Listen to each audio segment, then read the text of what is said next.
morning and welcome to Tuesday, May 22nd, 2007 meeting of the Los Angeles City Council. We welcome our viewers on Channel 35 and the members of the public who have joined us here in John Ferraro Council Chambers in room 340 of City Hall, where we meet every Tuesday, Wednesday, and Friday at 10 a.m. The regularly scheduled meetings of the Los Angeles City Council are here in City Hall, except for the first Friday of the month, in which we meet in Van Nuys City Hall in our efforts to bring City Council closer to all Angelenos. We are broadcast live on Channel 35 through the city's cable system and also rebroadcast in the evening. And you can always go and find our live streaming web video of our council meetings online at lacity.org. You also now can pull down archived meetings or of any of the items in our city council meetings or the entire meeting online as well at lacity.org, where there's a wealth of other information about your elected officials, city departments, and other important information for improving the quality of your life here in Los Angeles. Finally, you can always call on council phone, which is 213-621-CITY, a way of listening to audio proceedings of the City Council or any of our committees. Members of the public are invited to give public comment for items that are not on our agenda but are nevertheless under our jurisdiction, and we have cards in the back if you'd like to fill any of those out to be heard. Secondly, you can also give comments on items on our agenda that have been agendized for public comment. All items receive either a public hearing in committee or here in council. If it's already happened in committee, unless somebody reopens the public hearing, it will not be here in council. If it has not yet received a public hearing in council, again, if you'd like to fill out a speaker card in the back and hand it to one of the sergeant-at-arms on either side of the seating here, we will make sure we can hear you. And anybody who lives closer to Van Nuys, you can always show up there and testify remotely via our teleconferencing capability. So please feel free to be there and to testify for our regular meetings here. I want to thank the council members who are here pursuant to our council rules on time. We have 9 members just past the hour here: Richard Alarcon, Wendy Gruhl, Bernard Parks, Jan Perry, Bill Rosendahl, Greg Smith, Herb Wesson, Dennis Zine. We are awaiting one more member to begin the meeting. Councilmember Cardenas, Councilwoman Hahn, Councilmember Huizar, Councilmember Labange, Councilmember Reyes, Councilmember Weiss. We are awaiting your presence here in council chambers, so if you'll make your way down as soon as possible. Again, that's Councilmember Cardenas, Councilmember Hahn, Councilmember Huizar, Councilmember Labange, Councilmember Reyes, and Councilmember Weiss. As soon as we have one of those members, we will have a quorum, which is 10 members or 2/3 of our 15-member body, and we will begin the meeting. Thank you to the members of the public for your patience while we await one more member. Again, Councilmember Cardenas, Hahn, Huizar, Labange, Reyes, and Weiss. If you will join us, we will begin our meeting. Thank you.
Second quorum call for Councilmembers Cardenas, Hahn, Huizar, Labange, Reyes, and Weiss. We are now awaiting your presence in council chambers to begin our meeting.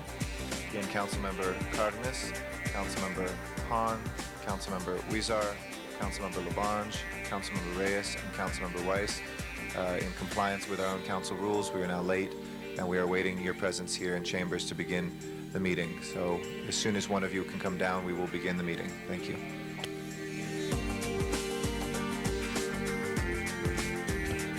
Clerk, please call the roll.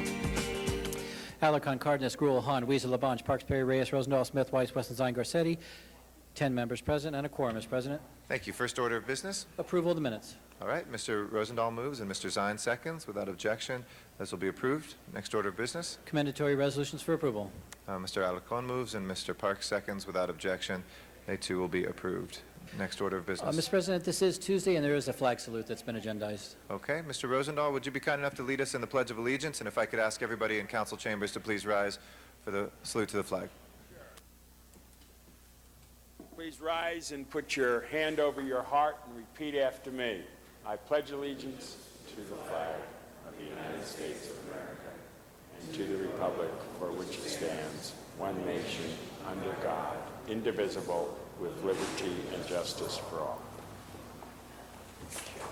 Thank you very much, Mr. Rosendahl. Next order of business, Mr. Clerk. Mr. President, do you wish to take up public comment at this time? Let's run through the agenda, and then we'll come back to public comment. On the regular agenda, items 1 through 21 are items for which public hearings have been held. Item 1 is a commission appointment. Do you wish to hold that on the desk? Please, let's hold number 1 on the desk. And on item 20, the Housing Committee report was submitted without recommendation. A motion will be required. Okay. And on item 21, there are 2 reports on file. A motion is also required. Okay, on items 20 and on 21, are there any 21. motions? Mr. 21, move the personnel report, please. Mr. Zine moves the personnel report on number 21. And on number 20, let's call that special. We hold the ordinances on the desk, too, until we have 12 members, so that's 2, 3, and 4. That leaves 5 through 19, colleagues. Any specials? Items 5 through 19? Seeing none. Mr. Smith? 15. Oh, sorry. Number 15 for Mr. Smith. Any other specials? 10 and 15? Mr. Alarcon? 10. Item 10. 10 for Mr. Alarcon. Any other specials? Yes, Mr. Parks? 17 for Ms. Hahn. 17 by Mr. Parks for Ms. Hahn. And any other specials, Mr. Zine? Sorry? Did someone call for? 4 is being held as an ordinance, just until we have 12 members, so it doesn't go to a second reading. All right. So we can take 2, 3, and 4 off. Did you want to call 4 specials, Mr. Zine? Because otherwise we'll put on the consent. The matter's been resolved, thank you. Okay. Okay, we'll call 2 and 3 special. And we'll put those together with 20. So any other specials, colleagues? Seeing none, let's go ahead and open the roll, Madam Clerk, on the balance. Close the roll. Please tabulate the vote. 12 ayes. Those are approved. Next items, please. Items 22 through 36 are items for which public hearings have not been held. 10 votes are required for consideration. Item 23 is confirmation of a city official. Do you wish to hold that on the desk? Please, let's hold 22 and 23 on the desk. Any other specials, colleagues? I know Mr. Labange, you wanted 30 and 31. Got those special for you. We've got a number of cards as well. 37. 27, 28, 26, and 31 we'll call special for cards as well as Mr. Labange. Any other specials, colleagues? Yes, Mr. Parks? I'm sorry, 1 second. Can we get the microphone on Mr. Parks? Go ahead.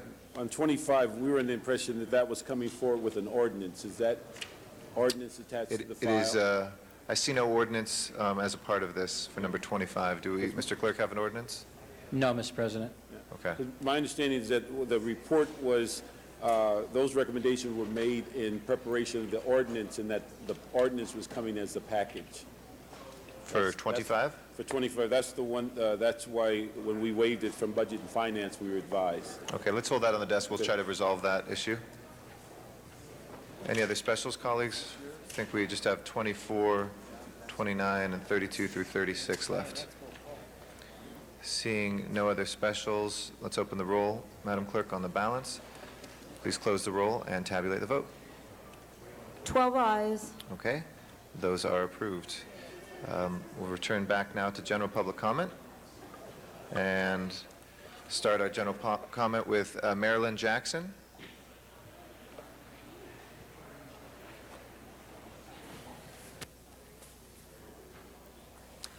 Good morning, President Garcetti. I'm morning. a resident of Janice Hans area. As I said before, I'm the working poor of South Central Los Angeles, and I had no criminal record from Jordan High School. As you know, every school in the state of California has a parking lot. Jordan High School has a parking lot where those who are smarter drive to school, the middle income catch a bus, and the poor work.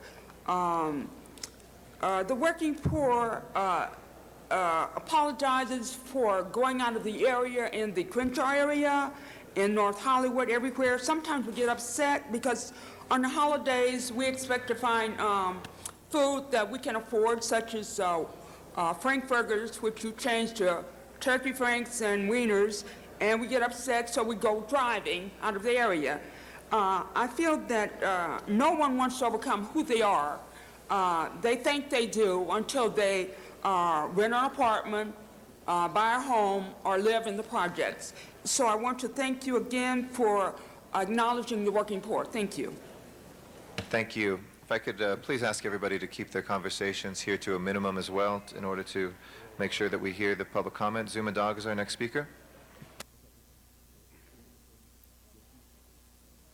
Yeah, what's up with the Dome City of Los Angeles? Zuma Dog, y'all. Time for a little public comment. First of all, let's talk about the Mayor Shady mayoral takeover, AB 1381. It was beat down in court. It was illegal. It was unconstitutional. He spent a lot of money from the city defending this thing in court, challenging it, appealing it. Zuma Dog says, I'd like to see Jack Weiss. He's running for city attorney. Wendy Gruhl, she's running for controller, to challenge the mayor and make it. If you can't challenge the mayor on this, you're not going to be able to challenge him when it comes time to do the job. Make him pay back all the money to the general fund that he spent defending an illegal, unconstitutional, shady mayoral takeover. We told you it was unconstitutional. We told you it was illegal. Why don't you listen to the people? And City Council, I'd also like to say that all the answers in this community are sitting right here on this side of the rope. Y'all are shady. You try to milk the funds. You try to ignore laws. You do all kinds of things. I got a little saying.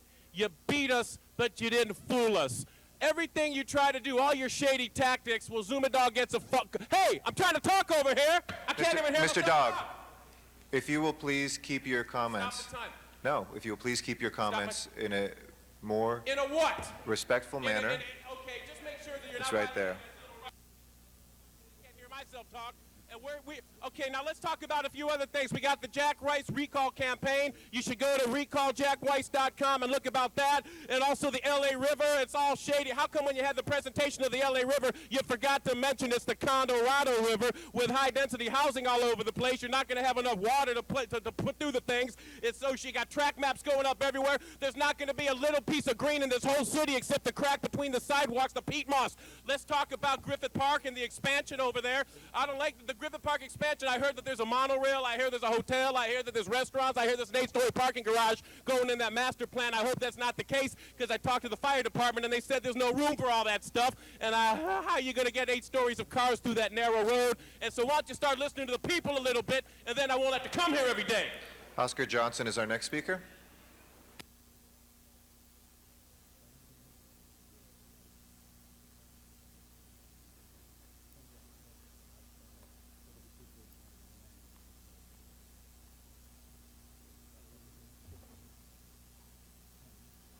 Yes, my name is Oscar Johnson. I'm an activist for homeless in the city of Los Angeles, and I've been trying to respond to our elected officials that we have elected to control the city of Los Angeles, and we have no connection with our district attorney office. We don't have any connection with our mayor office, and we don't have any connection with our public representatives that have been chosen to elect us. We still have overcrowded buses on the MTA, children under 12 years old riding the bus day and night without company of their parents on the MTA bus. Our MTA drivers don't have identification to identify themselves properly, but seem as though the MTA is just another big corrupt enterprise in the city of Los Angeles ran by our mayor. And also, I see where our midnight homeless mission at. how the homeless have been very neglected. Seems as though they just sit in the corral down at the Midnight Mission waiting to die physically for certain reason. I would not dare to try to understand it. But anyway, it was an incident last Friday when our police department came down in front of the place called The Lamp on St. Julius. And they arrested a friend of mine. And what they did, they handcuffed my friend and they drug him about 15 or 20 feet to their car. We have many citizens that seen that. And we have many citizens that's getting tired of the way this government is going in Los Angeles, and we want to take some proper steps towards it so we can be representing more other people. Because in this day and time, in the 23rd century, we seem as though we're just in another form of a modern-day slave camp. And seem as though your slave camp out here is being very well. They're not saying nothing. They're not doing nothing about oppression. They just feel like, oh, this is just the thing to be from one generation to another generation, just eat, sleep, and die. But I think a change is going to come because we're not going to be as stupid and as ignorant as you play us to be. We're going to come together and do something about what's happening in Los Angeles and what's happening in the United States. Thank you, Mr. Through Johnson. the United States Constitution. Thank you, Mr. Johnson. Melrose Larry Green is our next speaker. After that will be Noel Weiss. I'm Melrose Larry Green. I'm sorry I'm dressed this way, but today's the American Idol finals, and I was down at the Hollywood and Highland trying to see some of the American Idols, and I had a sign that says, if Jordan doesn't win, I'm moving to Iceland. And this got maybe 40 or 50 interviews I did this morning, so I hopped on the subway, thanks to Ed Reyes' great work at the Metro. I just hopped down here on the subway, and I just wanted to let you know that Sunday I was over at the event that Tom LaBonge put on at the Grove, honoring the sister cities, and it was just wonderful, heartwarming, incredible talent, incredible singing, mariachis. A 7-year-old boy was in the mariachi group playing, and I was there having a great time, and I hope everybody will avail themselves of the events that you all plug on Fridays, because, quite frankly, it was free, it was wonderful. There was a great guitar player from, I believe, from Lithuania. There was a wonderful Korean dance company from South Korea. And, of course, Tom LaBonge was great. The great Frank Motek from KNX was the MC with Tom LaBonge. And Tom deputized me. I did security on the stage, and it was wonderful. I also hope that you will honor the American Idol 10 finalists, because I know all of you watch American Idol. Doesn't matter who you, well, if you don't, Bill, well, you go to meetings, you have a lot more things to do than me. But I love American Idol. I'm a big fan of Sanjaya, particularly. And I hope that you will honor the American Idol finalists. I also want to talk about the corner of Clinton and La Brea. I live right near there. I stand there almost every day when I can. It says no right turn from 1 to 5. It's a school there, a parochial school. People make that right turn 40 to 50 times a day. And I say, this is me at the corner, what part of no right turn don't you understand?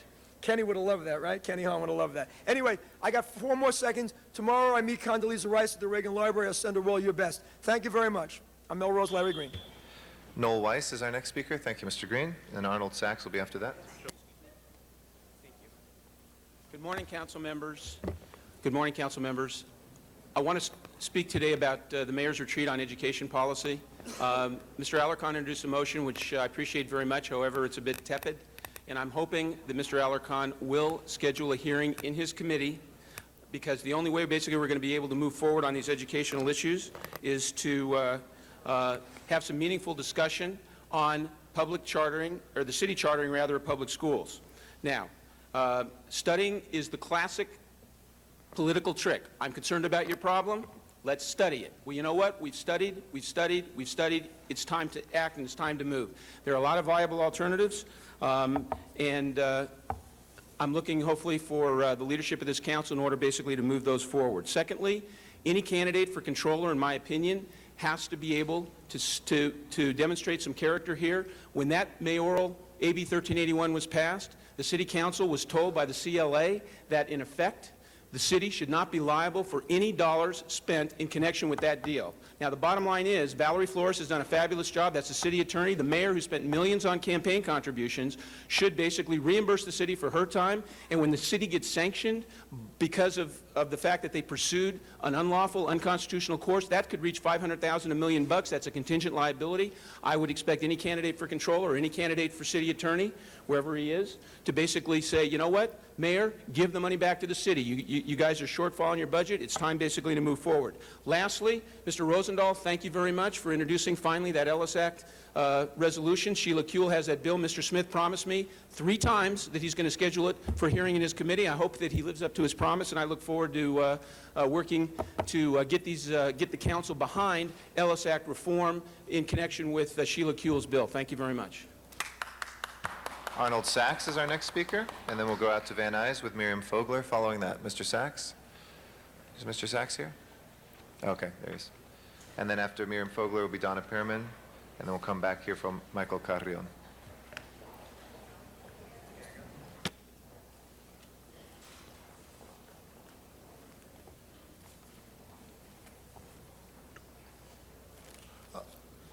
Mr. President, sir, excuse me, good morning. Would you start my time? I haven't spoken anything. I just approached the lectern. Go ahead, sir. Start speaking. I'll give you seconds.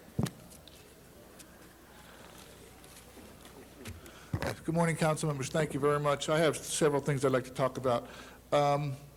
Let's see, I don't know where to start with. I know that item 17 has been held by Mr. Parks, Councilman Parks, but there was an article in the newspaper from May 16th regarding LAX and their agreement with the rental for the terminals. And the judge characterized LAX, the airport agency's entire accounting system, as suspect and cannot be relied upon to provide accurate and timely information. This is coming from the judge who overheard the case.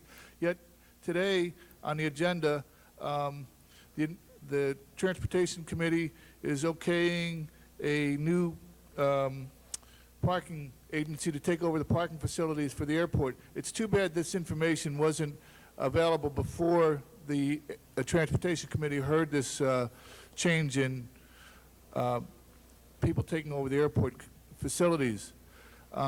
This is the second time it happened. It also happened something with the parking, people in charge of the parking lots, where the company in charge of the parking lots was found to be in arrears on some money that was owed after the city council passed an ordinance. Thank you very much for hearing. I really appreciate it.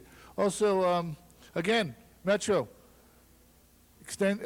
raising the fare. All I'm trying to do is find out the last 3 times where the money is going. We have all these different construction authorities, yet none of them are doing any construction. It's too bad we don't have anybody representing the state or who has information from the state legislature on why these construction authorities were founded, yet they weren't obligated to do any business. Thank you very much. Thank you. We'll go back to out to Van Nuys, excuse me, for Miriam Fogler as our next speaker, and then Donna Pearman. Good morning, Ms. Fogler. Hi, good morning to everybody. Zuma, you're doing great on your speaking, but you need to, it's more effective. You just don't yell and scream, okay? It's much better than. Otherwise, everybody's been doing great. Thank you. The thing about it is I've noticed all of the waste that's going on here, and I'm asking for your help to save the city the millions and millions of dollars. You went over the budget yesterday, and it didn't look good. A lot of the stuff you're making cutbacks and all this stuff, and it's not good what you did. Yesterday. I'm just not happy with the way the budget's going. That what you're wasting all the money here with all these different projects that you're doing in the city, and yet there is no talk about giving any wage increases for our hardworking men and women who are working for the city, the police officers, our fire department. And you said something about yesterday about the healthcare costs, and also checking their annual. LaBonge was wanting to do an annual check on each employee each year, and I think we need to do that for you guys, because you're the employees of the city elected by the people, and even your wages should be controlled by the people, not the Prop H and under the ethics, because the ethics has no say over what you do. I mean, it's just a figurehead. And you guys, you people over there, you do whatever you want. And wages should not be what you get, because it's already way high anyway. Everybody else in the city is fine with me as long as it's about, you're more an administrator. I know you're the elected bodies, but you need to know that the elected workers are middle-class people, and they need their wage increases, and also their benefits, the health benefits and medicines need to be improved. Thank you very much. Donna Pearman is our next speaker. And Michael Carrion here. Good morning. Anyway, what I want to talk about is the bus-only lane for Wilshire. First, I'd like to thank Congressman LaBonge for saying it needs to be studied more, a lot more. It would be terrible. Traffic on Wilshire Boulevard, especially in the afternoon, is already horrible. Cars already stalled. They can't move near Westwood Boulevard. What would happen if you close one lane for buses? Cars will accidentally drive there. Will be accidents and flare-ups. I take the bus, but you have to think of everybody, not just the bus riders. I certainly don't want bus-only lanes in the San Fernando Valley. Also, what is this? Spread the misery is not the answer. The subway to the sea is not the answer. But I know the bus-only lane is coming to your attention. I need to study it more, a lot more. Don't rubber stamp it. People will not get out of the cars, especially with that huge MTA bus fare increase dated in July, which is horrible for disabled students, aged and poor, and the middle class. It's bad for everyone. I don't mind an increase, but why did they allow them to more than double it? Now you let them take their own lane. It looks good on paper and makes you look like you care for the poorest and the minorities, but guess what? Poor people and minorities drive too, even along Wilshire Boulevard in West Los Angeles, Beverly Hills, Santa Monica, and downtown. Bus-only lanes along Wilshire will be more destructive than good. And also the cost of implementing it cost in the millions just to add a lane from Federal to Barrington. Not that far of a distance when it's not needed just because of a bus-only lane. Please, congressmen and women, drive along Wilshire Boulevard and tell me if you like the lane you're driving in to shrink because that belongs to a bus. And if you take Wilshire Boulevard to the city council, believe me, it will be harder to get a quorum. We do need you. You are our only hope. Congressman Parks, you like to call complicated law special to study it. This needs it. Mr. Garcetti and the City Council, I know deep down you care about us. Please help us. Believe me, it's not easy for me to say it because I would love a quick bus ride, but it's not at the expense of everyone along Wilshire Boulevard. Stop this from happening. People will be happy with you and businesses too. Thank you very much. Appreciate your comments. Michael Carrion is our next speaker here, and then Terry Wilburn. Yes, my name is Michael Carrion, and I'm from the 14th District. This past week, we had a, what they call a cleanup in my community. The Los Angeles Police Department went and impounded everything that apparently was outdated. Didn't have tags or nothing. When you get to the police department, or first of all, when you get to the impound yard, they have no record of your vehicle being there because they keep their paperwork for 4, 5, 6, 10 hours. Then, when you finally do find out that your car's there, they want to charge you for a second day. When you get to the police station, it's funny that nobody's paying attention, but I brought this to you guys before. The police department breaks the same rules that they enforce. They park in the red, they park in the hydrants, they endanger the lives, especially Hollenbach Police Station, now it's under construction, are endangering the lives of the communities. But again, nobody wants to hear that. So maybe if we break it down to a different reason, why is it okay for Hollenbach to do that? Because it's in a prominently Mexican community. If it was in Van Nuys, it wouldn't be done. If it was in an all-white community, it wouldn't be done. But since it's in the Mexican community, it's okay to endanger the lives of the community. I see some people nodding their heads and other people just continuing talking. Your conversation, I understand, I see you listening. One of the very few people that does listen most of the time. The point I'm making, gentlemen and ladies, is that we are hypocrites here in this horseshoe. If you don't do nothing about it, you're part of the problem. You people are elected to represent us. We come to you with our problems, and our problems fall on deaf ears. Most of you have your individual agendas. They have nothing to do with the community. Get out in the community and ask the community what they want a little more Thank you, often. Mr. Carrion. Our next speaker is Terry Wilburn. Yes, my name is Terry Wilburn.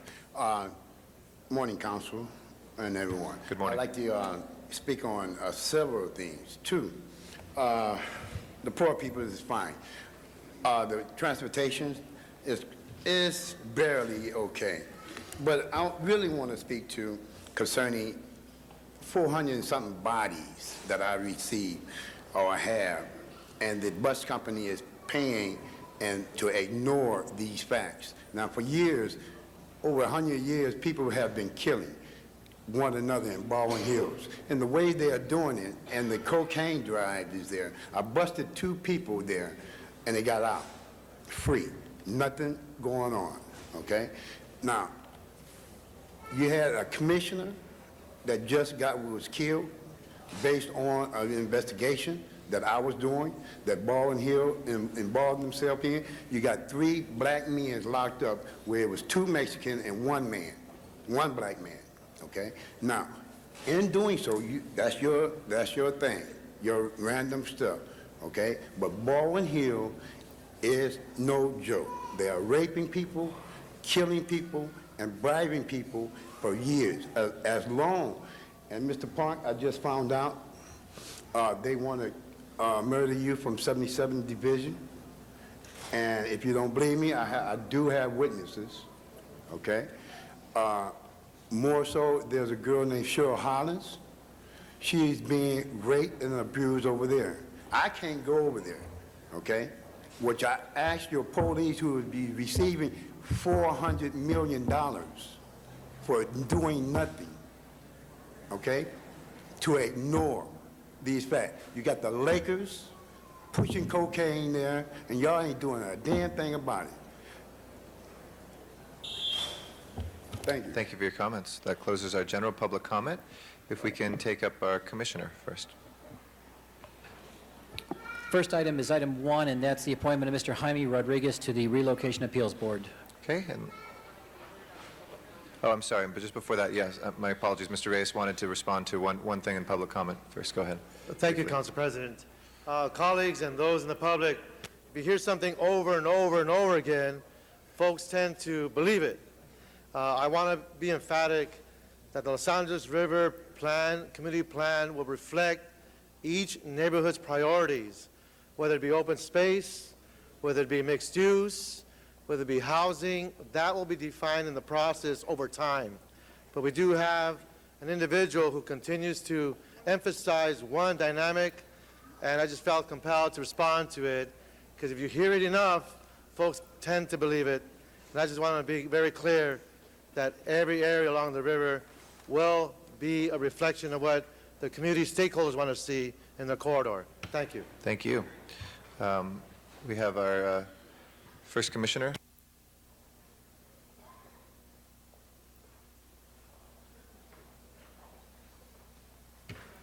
Welcome. We have Jaime Rodriguez for the Relocation Appeals Board, and wanted to welcome you and thank you for your service. And I'll recognize Ms. Berry. Thank you very much, Mr. Chair. Mr. Rodriguez was in the committee this morning, and I was able to chair as Mr. Wesson had a meeting. Mr. Rodriguez came in and spoke a bit about his educational credentials and gave us some insight as to why he wanted to be on this commission. So if you would, Mr. Rodriguez, just share with those listening what you shared with us this morning in committee. Sure. My name is Jaime Rodriguez. I grew up here in the city of Los Angeles, Mount Washington area. Currently reside in the Silver Lake area. I attended Loyola High School, Berkeley undergrad, and Harvard Law School. After law school, I came back to LA. I've worked at a couple of law firms here in downtown on infrastructure, financing, and development, so I definitely have the professional background. As a lifelong resident of LA, I can also appreciate the need to protect homeowners' rights. At the same time, see that smart and well-planned projects get developed. My grandparents were gentrified out of the Rampart area after 40-plus years living in rental housing there. But at the same time, I commute every day from Silver Lake to Westchester on the streets of LA, so I see the need for finding that balance. Thank you very much, Ms. Perry, and thank you, Mr. Rodriguez. Panorama CD13. Proud resident, CD4? I didn't hear what street. Mr. Labange, the council First, I member. rise to salute a Loyola club from Loyola High School, very good there. But also, he grew up in the best street in Silver Lake, Panorama Terrace, right there, or live on Panorama Terrace, where Mrs. Ludlow used to live there on the corner, brick house, beautiful house. I grew up 3 doors from that. Thank you. This is a good commissioner who's going to do a great job for the city of Los Angeles. Thank you very much. Thank you. Thank you very much. And with that, let's go ahead and open the roll. And on Mr. the- President, just for the council's information, this is for the original term that ended April 2nd of this year, and for the subsequent 2-year term ending April 2nd, 2009. Great. Okay. Let's open the roll, Madam Clerk. Close the roll and tabulate the vote. 14 ayes. Congratulations, Mr. Rodriguez, please. A round of applause for our commissioner. Next, we have items number 10 and 17, I think, have been resolved. So if we can go ahead and take those 2 up next. Anybody, if nobody wishes to be heard on that, let's go ahead and open up the roll on 10 and 17, close the roll, and tabulate the vote. 14 ayes. Okay, that is approved. If we can take up 22 and 23 next. And I do believe, let's see, we do not have any cards on those, so the public hearing will be open and closed. And anybody wishing to say anything on number 22 on the interim general manager, Mr. Labange? Thank you very much. If I could ask Kathy Jones-Irish to approach the center table. When she Kathy agreed Jones-Irish to be has a- interim, she said no discussion here in the middle Right, of the exactly. horseshoe.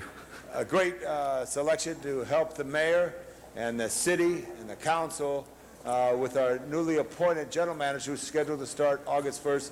The mayor has tapped Kathy Jones-Irish, who has a great history of service in this city and council offices and my office.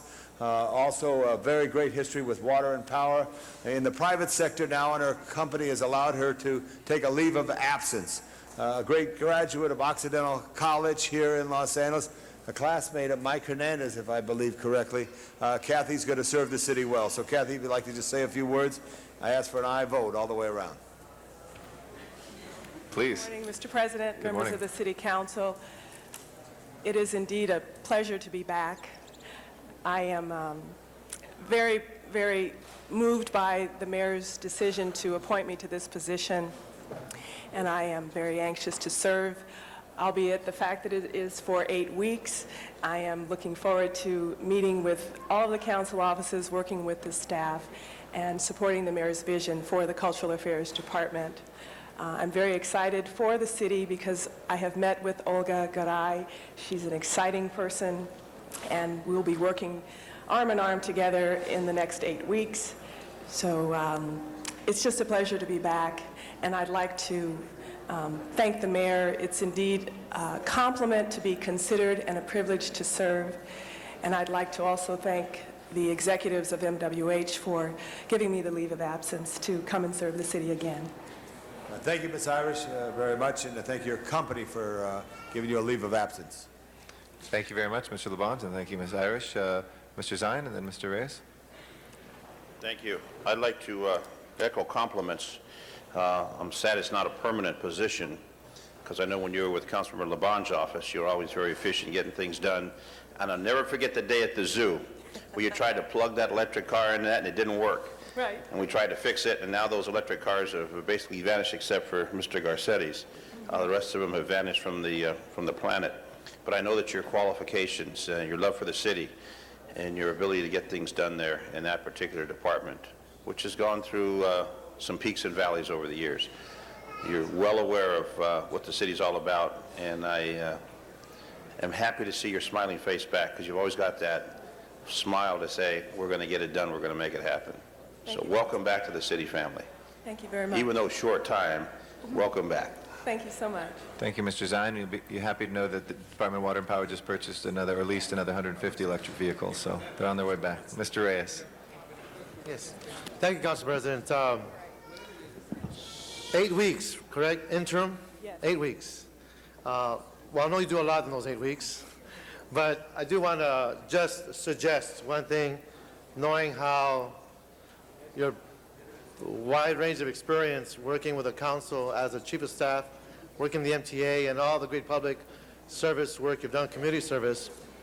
I want to pose a question to you, and I'm not sure if you can even reach it in those 8 weeks. but certain parts of the city are park poor. They have very limited social programs, especially art, music, in the more impoverished parts of town. We have a tendency to look at our art fees from developments. It gets put into one major pool, and then it would spread out through the whole city. If there is any way in these 8 weeks, you can just look at that policy and just get a response as to how do we even out this city when certain parts have more than enough. There's a lot of programs out there, a lot of facilities, underused facilities because there's not as many children. Other parts are bursting in the seams and they don't have enough money for supplies. So how do we address that inequity? I know it could be a Pandora's box, but it's just something that I feel we need to put a focus on. And I don't know if they even can just give it a broad brush in those 8 weeks, even just to see how that's allotted. And that's just something that I would hope you might find time in your schedule in those 8 weeks to probably go like a blink of an eye. Councilman, I will look into this. Appreciate that. Absolutely. Thank you. I will look into this. Thank you. Thank you. Ms. Han. Thank you, Mr. President. Well, I certainly rise to support this very brief interim appointment. I think you are absolutely perfectly suited for this particular department. I know we have traveled together. We spent time with the former general manager, Margie Reese, and so I think you have a great understanding of this department. You have a great understanding of how important cultural affairs is, not only throughout the city of Los Angeles, but in terms of our position even on the international stage. And so I think even in 8 weeks, you're going to do a great job. I want to get you to the 15th district and have an opportunity to tell you about the great opportunities we have in that council district, both from Watts to San Pedro, in terms of some really important projects in cultural affairs. So I think this is great. Welcome back to the City family. You have a great knowledge of the City family, but more importantly, you have a great ability to get things done. And it takes someone like you, I think, to step in. And it's a great act of really courage on your part to come in for 8 weeks and not only just stand there and be a placeholder, but I don't think you're going to do that. I think you're going to come in and really kind of make some difference even in 8 weeks. And so you're perfect for this opportunity. We appreciate your willingness to do it. A lot of people wouldn't do that. You have a great job in the private sector, and there's a lot of people that would not have the courage to come in for 8 weeks to step in to a department as big as cultural affairs. So thank you for doing that, Kathy. I think you're going to be perfect. I wish it was longer than 8 weeks because I think you're perfectly suited for this. So congratulations. I support you wholeheartedly. Thank you so much, Councilwoman Han. Thank you, Ms. Han, and thank you, members. It was great to see Ms. Irish back here. And with that, we'll go ahead and open the roll. On the confirmation, please close the roll and tabulate the vote. 14 ayes. Congratulations. Thank you very much. Hope the 8 weeks goes well. Forthwith. Without objection, we'll send forthwith. Time is of the essence when you only have 8 weeks. Next item is item 23, please, if we can take that up. And that is the permanent appointment of Mr. Rafael Lopez as the Executive Director of the Commission for Children, Youth, and Their Families. Okay. Mr. Lopez, would like to come forward, and Mr. Labange, as soon as you are done there, we'll call on you. I know this came through the Arts and Parks Committee, so I'd like to recognize Mr. Labange again, and then we'll turn to Mr. Lopez. Thank you. Thank you very much, Mr. President. Rafael Lopez has had the position in an intern. This is a permanent position. He has passion, he has communication, and the most important thing, I think you've tried to organize the young people of this city to try to get them involved and engaged in the process of government. Give us a little update on your progress so far. Certainly. Is this on? Honorable members of the City Council, good morning, and thank you for having me before you this morning. The item to which Councilmember Labange refers is actually a really amazing restructuring of our City's Los Angeles Youth Council. One of the things that we're doing is actually dramatically rethinking how we can engage more and more young people between 14 and 22 years of age in the city and actually form the first ever Congress of Los Angeles Youth. We have a team of young people who are new to the Youth Council, who are working very hard hard evenings and weekends with myself and very talented members of our staff who are rethinking this, and we hope to debut their restructuring efforts in the next month or two.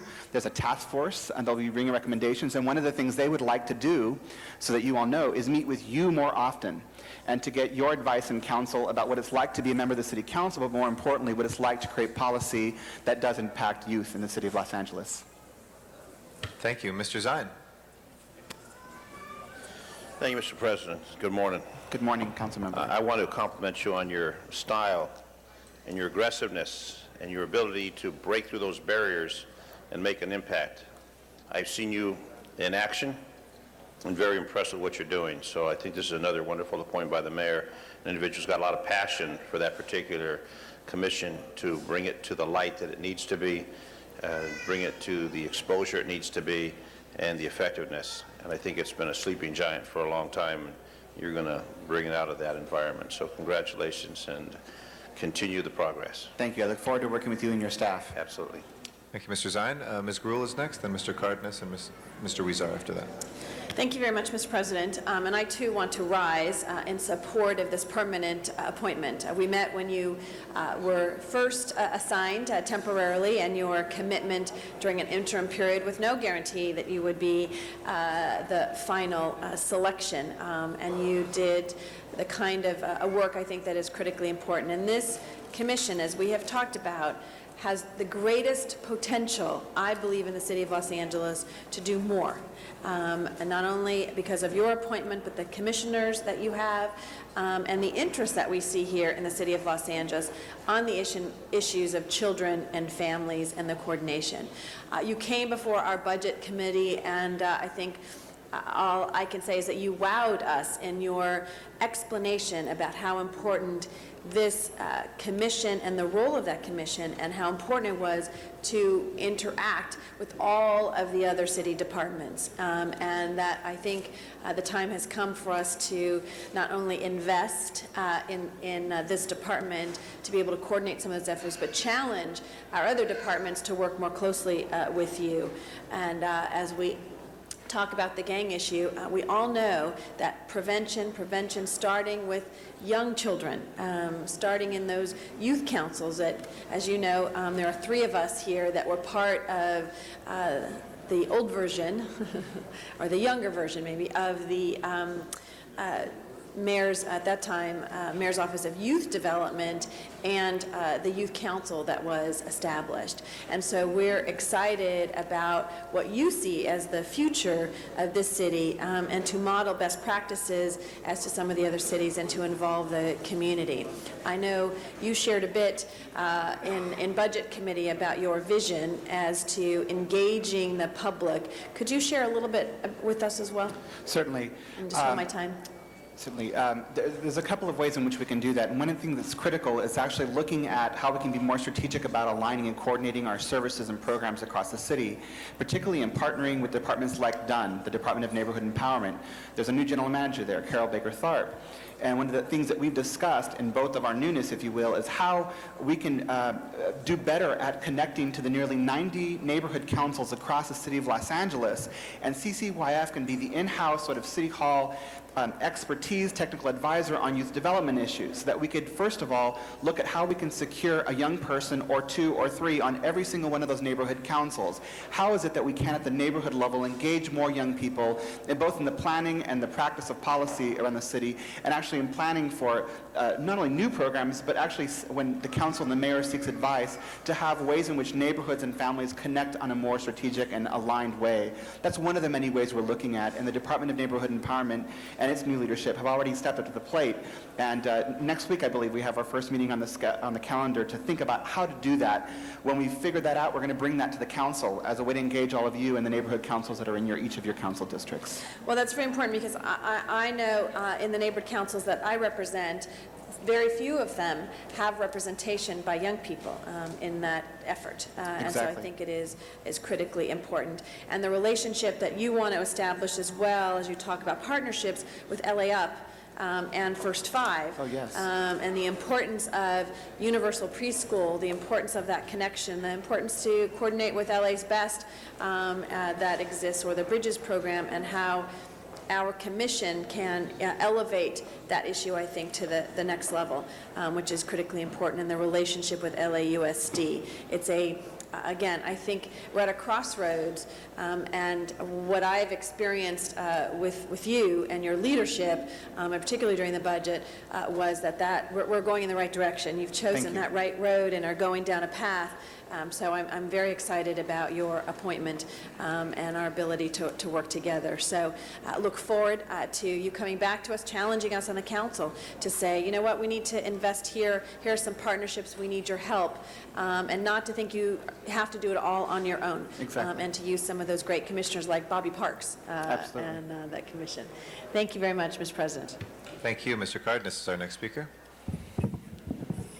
I just wanted to say thank you, Mr. Lopez, for offering yourself to be interim director, but at the same time, I'm very happy to see that you're going to be with us more permanently. When we had the committee hearing where you came forth and expressed some of your views and the way in which you think we should and could participate together, that was very refreshing. And also your experience, having worked with another city down the coast, or up the coast, I should say, has been very valuable to us. So welcome. Thank you very much. And I think everything should go well for you today. Thank you very much. Mr. Huizar. Thank you very much, Mr. President, and congratulations, Mr. Lopez, on your appointment. I'm watching your commission quite closely. It's a commission, or that's department. What do we call it? It's a commission, but I think one of the things we need to do is change it to a department in the future. Okay, there you go. There shows your aggressive attitude. And it's a commission that's near and dear to my wife's heart. She spent about 10 years there, and so she asked me to particularly pay attention to this commission as I go forward. But I, too, was impressed with your responses at the Budget Committee. I think you handled those very well, and that you do have a vision for this department. I'm particularly excited about your idea of having or serving as a depository for council members and the city's interest to go there and find information or ideas on how to best serve our families and children in the city. And through the budget process, you also got additional responsibilities, Kid Watch, and you're going to reorganize through this process, so we're looking forward to the outcome of that. Thank you for your service, and I hope to continue in close contact so that we continue to find ways to work closer with the school district. As you know, the aerial bombing has stopped over there, and now we have a partnership as the tone that a lot of us are taking to work closer with them. Lots of opportunities, lots of people talk about it, but I think your commission is one of those critical points for the city to make that happen. Absolutely. We talk a lot about joint use in terms of physical facilities, but I think equally important is the programming that could go with that, and how we work with our gangs and youth, because after all, our children spend most of their day at our schools. We hope they stay there and don't leave our schools, but your commission working with the school district could really have an impact in our efforts to reduce gang activity throughout the city. So congratulations. We look forward to your leadership. Thank you. I look forward to working with you and your staff. Thank you, Mr. Huizar. Our next speaker is Ms. Hahn, and then Mr. Reyes after that. Thank you, Mr. President. Well, I rise as well to completely support your permanent appointment to this position.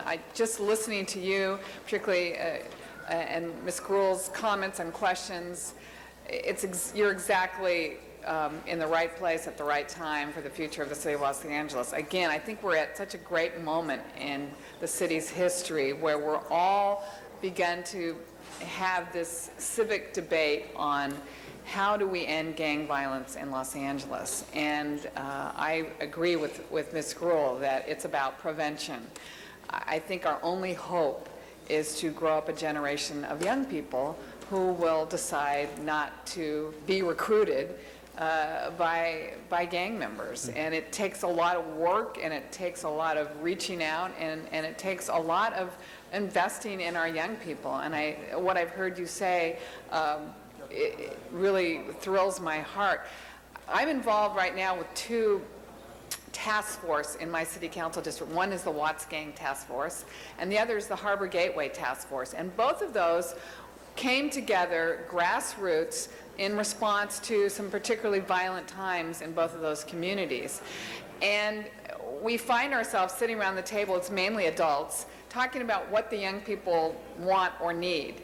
And every once in a while, we're stopped in our tracks because every once in a while, a young person wanders in and says, "Wait a minute, Have you talked to us yet? You guys can sit around all day and decide what we want, but have you really talked to us?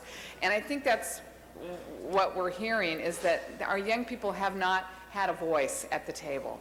And I think neighborhood councils is a perfect place to start. One of the things, you know, we're hesitant to do is sort of mandate the structure of neighborhood councils, because they're all unique, they're all different, each neighborhood is unique, one size doesn't fit all.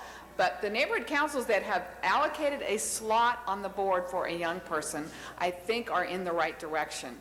And if every neighborhood council in the city actually left one board seat open, only to be filled by someone, you know, 20 years and younger, I think that's a good start. And that would force young people in a particular neighborhood to run for a seat on the board. And I think until that happens, it's going to be difficult to engage them. But I hope you'll look at that. And I hope that you'll get your commission involved in these two task forces that I have in my council district to see how we might not change the future for the young people in both Watts and the Harbor Gateway area for a life of peace as opposed to a life of violence. So I think you have a great role ahead of you. I really am supportive of you, and I hope I'll be able to spend more time with you and your commission. Absolutely. And how we might really redirect the energies of our young people in Los Angeles. Anytime. Congratulations. I look forward to working with you. Thank you. Mr. Reyes is our last speaker. Thank you, Council President. First, I want to thank you. I want to thank your wife for sharing you with us and your family. It's a beautiful baby. Thank you. But I do want to ask you a couple of questions regarding your familiarity with our work, the gang report, Connie Rice. Can you just speak to that and hold my time? Are you familiar with it? Absolutely. Actually, we're very quite familiar. Early on when I was here, I met with Connie Rice Advancement Project to first take a look at how they were structuring the report. And one of the things that we found that was quite interesting was the lens through which we were looking at the work, which is actually the lens of prevention, not just intervention suppression. So we actually had ongoing dialogue around how CCYF can best position itself to align its work into the future around the different kinds of programs that are happening on the city and how we can reimagine the Commission for Children, Youth, and Their Families in terms of restructuring not only our organization, which we're doing this next fiscal year, but our staffing structure to better meet your needs as a council as well as the mayor's office in trying to achieve multiple goals. That's really critical to this work. One of the things that we found alarmingly well, and if you ask any general manager in the city of Los Angeles, the plethora of requests that we got in those last couple of weeks to meet your needs as a council, whether at the Budget and Finance Committee or your staffs, were numerous, from the CLA's office, the CAO, or the mayor. And one of the reasons why those requests kept coming through was because there wasn't a way in which we could capture the kind of investments that the city was already making around gang violence prevention issues, whether through the prevention and youth development or the intervention and suppression end. This June, we will debut something that we've worked on internally with no new net cost to the city, with a group of very talented USC interns and ITA, and we're going to launch something internal that'll be a web-based way in which to capture and track investments, which has never been done before in the city of LA. That kind of innovative work is what I think is the beginning of this of the gang work for the future. If we do not know how to work smarter and leaner and more efficiently, we will constantly be chasing ourselves every time there's a death in Los Angeles. And I think that's not acceptable here. So in terms of the report, quite familiar, and look forward to working with you and your staff around how better to meet the needs. This past Saturday, we opened up a park we call Hope and Peace. 2 lots that used to be abandoned structures, gang violence. A few years back, there was a little girl, 6, 7 years old, that was shot and killed, crossfire between gang members. It took us from point of conception to implementation 14 years, $1.3 million over that period of time. This office in District 1, through different administrations, continued that link. Yet in Staples Arena, it was built in 1 year, a multi-million-dollar project. So to me, it speaks to how we prioritize our business in the city and how we look at our population and who is listened to and who's not. What I'd like to see from your group, if I may, is how we start looking at the Trust for Public Lands, rec and parks, and start coordinating these opportunities in conjunction with the council offices. Trust for Public Lands has been out there for a few years. Rec and Parks is struggling to keep its programs alive. your commission has the ability to do what you just described, but wouldn't it be great if we didn't have to wait 14 years for a pocket park that kids can play in the most park-poor and dense areas of the city? And that, I'm hoping we can see with the advent of technology, the ability to coordinate and look at how we can move these pieces. Because I really believe we need to start shifting our resources in a way where we end up with results and not have to wait 14 years for a pocket park. Couldn't So agree with you that, more. I look forward to working with you to achieve that goal. Thank you. Thank you.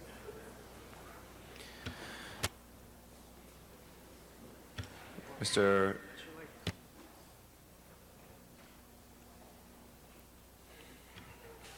Alarcon? Mr. Lopez, as chair of the Education Neighborhood Council Committee, obviously we're going to be working a lot together. Since I just started, I haven't had the opportunity to have extensive dialogue with you, and I'm looking forward to that. But I have to tell you, based on everybody's comments here, half the job is done in terms of my interview, and I'm very excited about the possibilities. Obviously, we have a very dynamic city at this particular time. Education is a critical issue, and the school board, the new school board that will be in place very shortly, will indicate perhaps a new direction for the city of Los Angeles, particularly because of the alliances that have been made with the administration here at the city and the majority of school board members. So I would like to understand how you perceive your role as we go through this transition.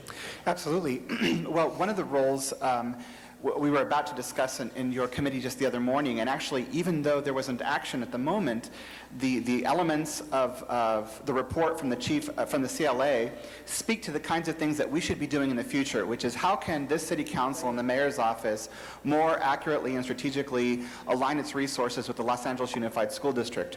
We're one of the few major cities in the nation that hasn't completely figured this out yet, and as the second largest city in the nation, we need to do a better job of coordinating that. I've already met with incoming board member Yoli Flores Aguilar.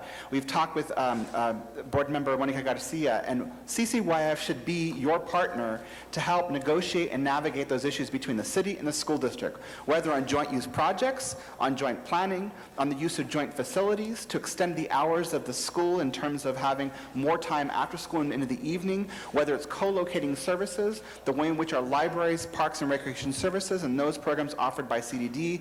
There is a plethora of opportunities for this city to engage the Los Angeles Unified School District, and I look forward to the new leadership on the board to make that partnership happen.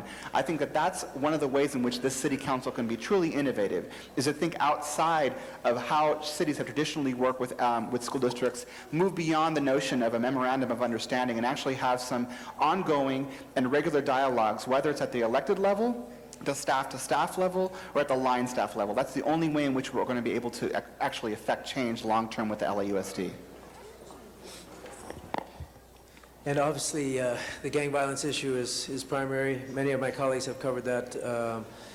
Having worked for many years in that subject area myself, dating back to 1981 with Mayor Bradley, I can tell you that there is no more daunting challenge than dealing with the issues of gang violence and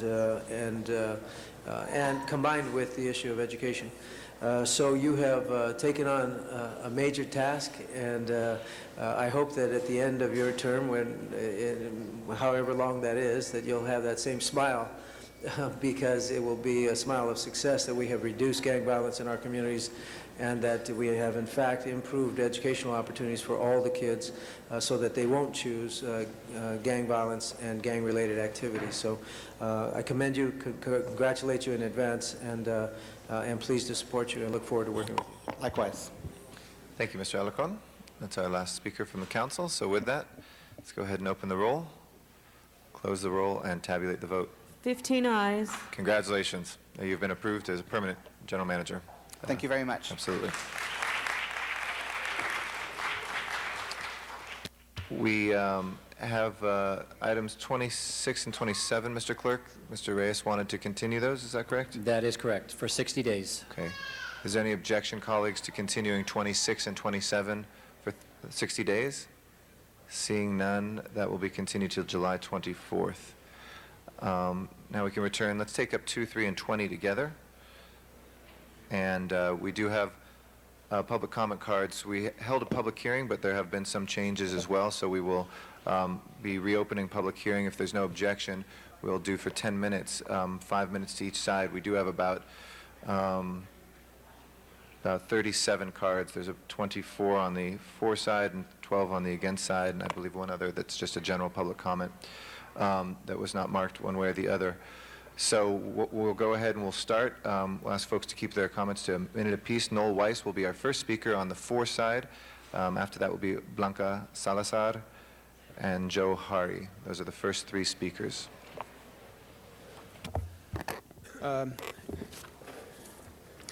Council members, this whole situation reminds me of the Peanuts cartoon where Charlie Brown tries to kick the football that Lucy's holding, and just before he comes up to kick the football, she pulls it out from under him. This is probably, 7 or 8 times this thing has been continued, and I think at this point, hopefully, the council can move forward.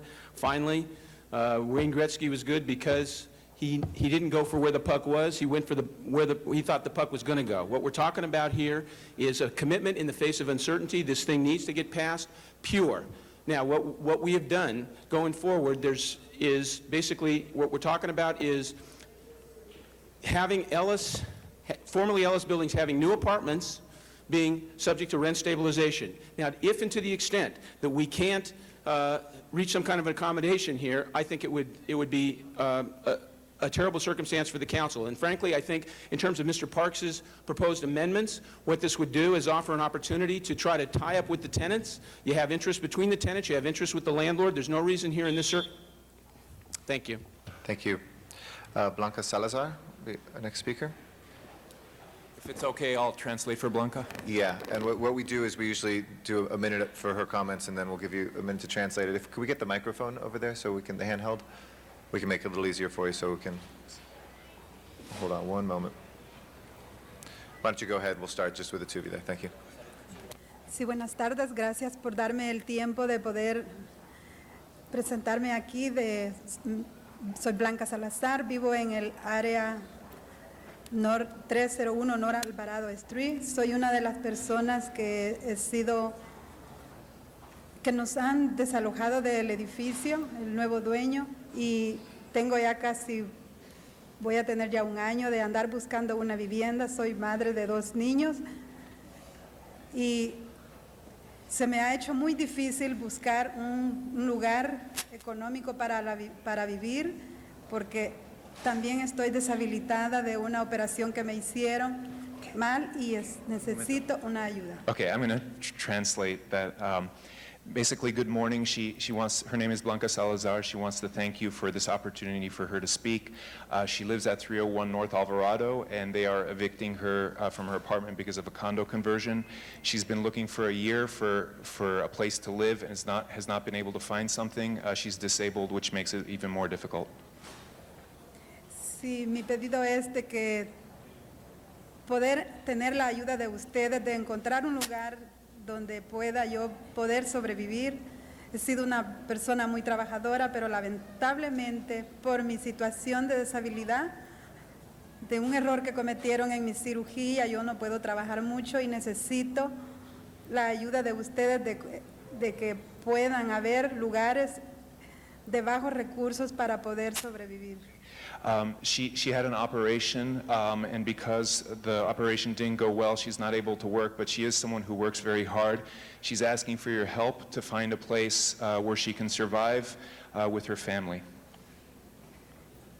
Gracias por escucharme y espero tener buenas noticias en el futuro. Thank you very much for listening to me, and I hope to have good news in the future. Thank you. Joe Hari is our 3rd speaker on the for side, and then we'll go to the against side. Thank you, President Garcetti. On the one side, we have the tenants. On the other side, we have the developers. In Los Angeles, we have rent stabilization.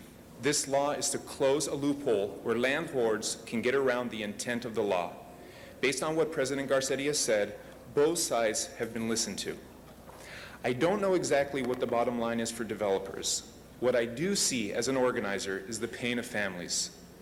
What happens to a family that is evicted from an $800 unit? Blanca's neighbor could only find a $1,600 unit. They wanted to stay in the neighborhood because their daughter just became a manager of McDonald's, and they don't want their 9-year-old daughter to be uprooted from their school. Where does that extra $800 come from? They are being squeezed. One person's profit margin is another family's breaking point. Thank you. Thank you. Our next three speakers are Phyllis Doherty.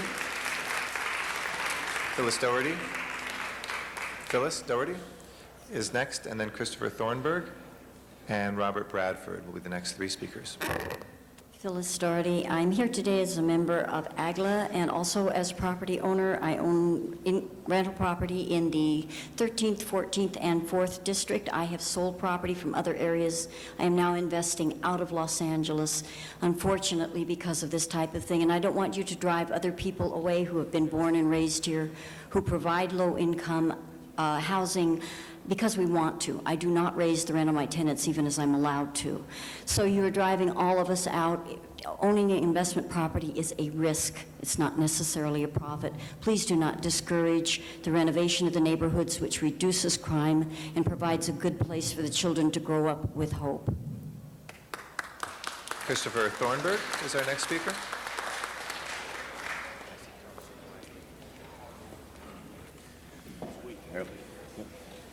Good morning, council members. Thank you for giving me a minute here. I've been studying real estate in Los Angeles for a number of years, and I was one of the first, of course, to predict the bubble, and also the first to predict the current crisis we have in housing in Los Angeles. When I say crisis, I'm not talking about rising rents. Rising rents is a symptom of the disease, not the disease itself. The real disease, the real problem we have in Los Angeles is a critical lack of workforce housing. A lack of housing driven in large part by very restrictive zoning boards at a local level that serve basically to restrict densification, which we so desperately need. The result of this in 2000 was that Los Angeles has the worst crowded housing problem in the nation, Los Angeles County. Now, as we look forward and how to deal with this particular problem, rent control is not the way to deal with it because of the fact that rent control will in fact shrink the demand for constructing more apartments even more. Right now, we have the solution is very simple. They got to limit the power of zoning boards, restrict construction, reduce densification, and get more. You know what I'm starting to say here, okay? The point is rent control is going to make the situation worse, not make the situation better. And I really hope that we can have proper policy to fix this problem for Los Angeles' future. Thank you very much. Robert Bradford is our next speaker. Robert Bradford? Is it Robert Bradford out there? If not, we'll go to... Oh, yeah. Hello. I'm a longtime resident of a large rent-controlled building in downtown Los Angeles. I've seen my historic neighborhood evolve from block after block of boarded-up buildings barely more than 5 years ago to one of the most sought-after neighborhoods in Southern California. If it weren't for rent control, I couldn't stay in the apartment where I've lived for 16 years. It's rapidly reaching the point where it takes 2 six-figure incomes to afford an apartment in my neighborhood. Rental housing is at critical mass. Here's the key issue. Rent control is the only thing resembling equity that renters get. It's the only way we participate in the security and stability of real property, of that most fundamental commodity, the place where we live. Please close loopholes that allow buildings to be unfairly removed from the rental market. And please listen to your voters and constituents on this very critical issue, which sets critical precedents for the livability of this city for the majority of its people. Thank you. Thanks. Tara Bannister. Tara Bannister, you next, and then we'll go to Lisa Barrett.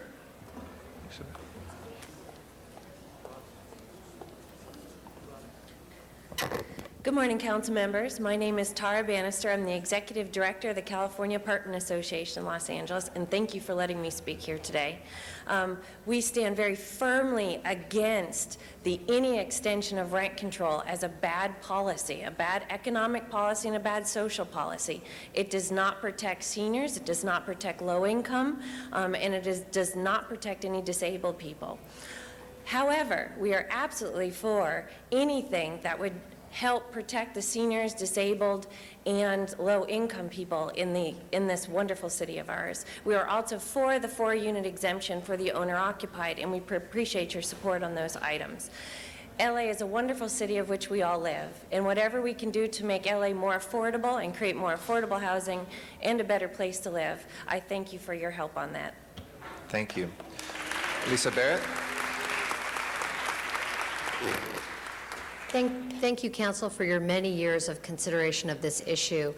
Councilmember Perry spoke very eloquently this morning in Housing Committee about the need for us to sustain and grow and preserve the mixed income nature of our neighborhoods, not just the racial and ethnic diversity that we so need, but also the economic diversity that we need. Our concern from Bethesda Legal Services is the exemption for owner occupation.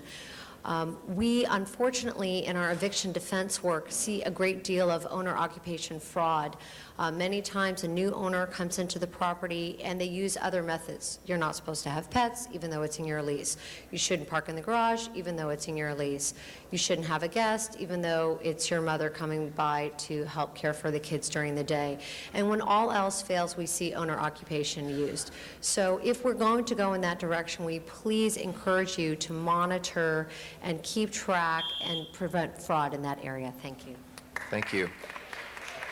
We have now gone over 10 minutes of public hearing. If there's nobody wishes to extend, I'd like to read all the names into the record of folks who have filled out cards.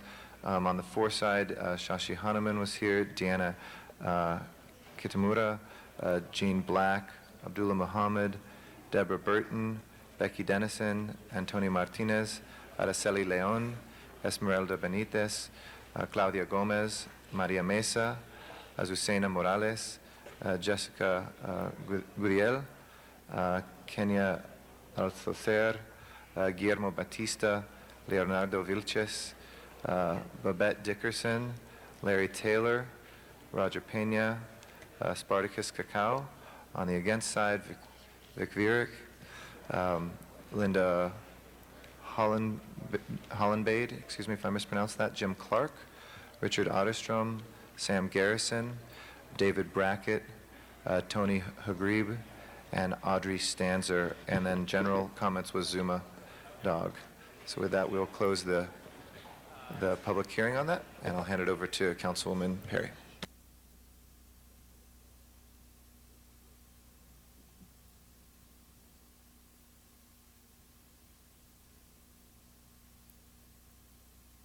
Mr. Garcetti will be our next speaker.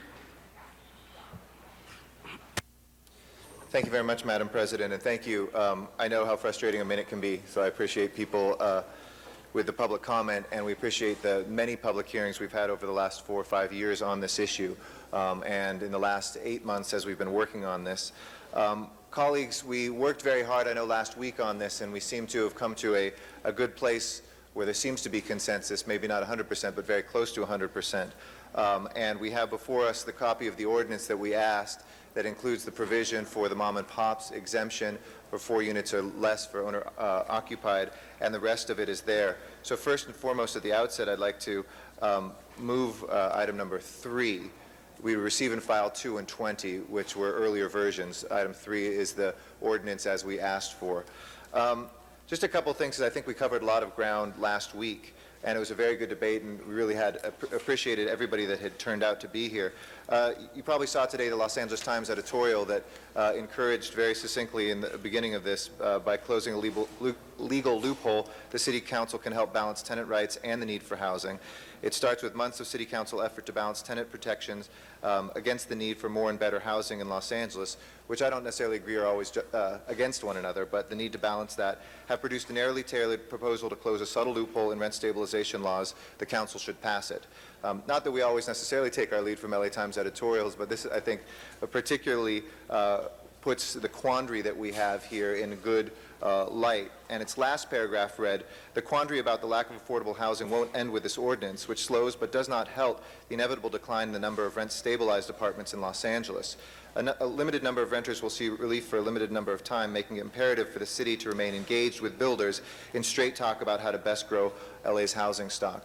I think, as our general manager, Mercedes Marquez, quite eloquently put it, you know, we do have a housing crisis, which also speakers on all sides of this issues have articulated, which is both about keeping tenants in affordable units and about us getting over our own NIMBYism in the city, of saying when we don't zone for additional density, we cram that density in, so we become overpopulated instead of building the buildings that can actually release that overpopulation and help investment to move forward in the city. With that last paragraph, I kind of made a list of the things that we're working on here. Mr. Reyes, as chair of Plum, Mr. Wesson as chair of our HCED committee, and a number of individuals are red tape reform measures that we've put forward to try to make building easier. We've done funding directly of affordable units as well as indirect funding with bond financing. In fact, this helps bond financing be easier for somebody who does want to invest with an 80-20 deal in their units. We've upzoned many neighborhoods, and I really appreciated what the speaker said about zoning. It's really been restrictive zoning that has gotten us into this crisis, and we need more supply in the city, though this does not retard that. A mixed-use, adaptive reuse, small lot subdivision, an expedited plan check if you do environmental building, SB 1818 implementation, cleaning up of brownfields, the use of our CRA. We've done joint use housing with school district where we build housing where the school owns stuff, and the shared burden of the increases in costs for apartment owners through shared pass-throughs, as I mentioned before. So I think we're on the right track, and this is a small piece, but a very important piece to close the loophole. Again, for people who sign an affidavit saying they're going to do one thing, then don't do it, and to move forward. So today I would ask for your support. I would ask us to close this loophole and to just as aggressively listen to the things that are being said by both renters and property owners right now. We have a very ambitious agenda we need to get through in terms of adding more housing to all neighborhoods, getting over our parochial NIMBYism, but at the same time recognizing that the most pro-business thing that we can do, and I appreciate many of the business groups we've worked with that have really articulated this, especially business owners who say our workforce can increasingly not come to work because they have to live so far away. This is not a debate, I will end on this again because it was brought up again today, on rent control. Both those folks who say rent control is what we need or rent control is not what we want. We have rent stabilization in the city, which is very different. This could have been written in a way that the new units would have to start at the same level, but to remind all of us, it goes up to market rents. It jumps up to market rents and then is stabilized moving forward. So this is not necessarily in option A, the most affordable of housing, but it is at least something that will stabilize the middle class. Option B gives property owners the ability to build affordable units as part of an expansion of their buildings. And those units usually will number less or fewer than the existing rent-stabilized units. We think that that helps use the market forces while protecting our renters. So I ask for your support in this today as amended in number 3, and I would move that forward. Thank you. Is there a second to that? Thank you, Mr. Reyes. And thank you, Mr. Garcetti. Our next speaker is Mr. Reyes.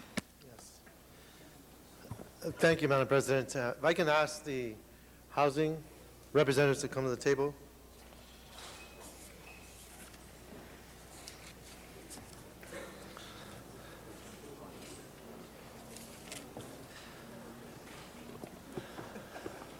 We can still say good morning. Good morning. Good morning, Yolanda Chavez with the Housing Department. Good morning, Helen Yoon with the Los Angeles City Attorney's Office. Good morning, Haka Mordezai, Housing Department. One is I want to thank the staff for a quick turnaround, both the City Attorney's Office and the Housing Department and Planning, in how we were able to fold in the language for the mom and pop protection, understanding that there is hardship exemptions that we want to identify in this ordinance. But there was another question I had posed for the Director of Housing, Mercedes Marquez, and I wanted to understand if that was addressed in this ordinance or not. There was a concern that there would be a speculation as to should I say, the speculators who would come to, let's say, a block, tie 4, 5, 6 lots together that might have a duplex, a triplex, or a fourplex, take those down and build a much larger, more massive structure without allowing for the full protection, if you will, of those who would have been displaced. Can you speak to that, and was that addressed in any way in the ordinance? Yes, I think with the addition of the exemption for owner-occupied properties that are 4 or fewer units, I think that takes care of that. I think the the initial amendment, which exempted properties of 4 or fewer units, regardless of whether they were owner-occupied, were the problem. Because then you were could have been exempting investors that own 20 properties, or 10 or 5. So the fact that we added the language we did allowed us to curtail, if not eliminate, that possibility. Exactly. So I want to make sure that was stated on the record. Yes. I believe we're at a place where we're trying our best, given all the market constraints and or energy, to allow folks who live in the city of LA to live in the city while not penalizing those who would want to invest in the city. So we're trying to strike that balance. Right. It is a very difficult task because of the different political points of view as to what is the role of government or what isn't. But then again, I believe we need to have this process in place to protect those neighborhoods who have a certain character while trying to be opportunistic within that infrastructure in our communities that can stimulate these opportunities. I think the real challenge for all of us actually is, where are those locations? How do we stimulate these new investments, and how do we do it in a way in which we have a balanced approach? So with that, that would end my questions at this time. But I want to thank my colleagues for allowing us to create that priority for the mom and pops who would live in their unit and maintain their investment while allowing for access to affordable housing. And that, I think, is a goal we should all attain. So thank you very much. Thank you, Mr. Reyes. Our next speaker is Mr. Parks. Thank you, Madam President. Could I ask the city attorney and the planning department to come up?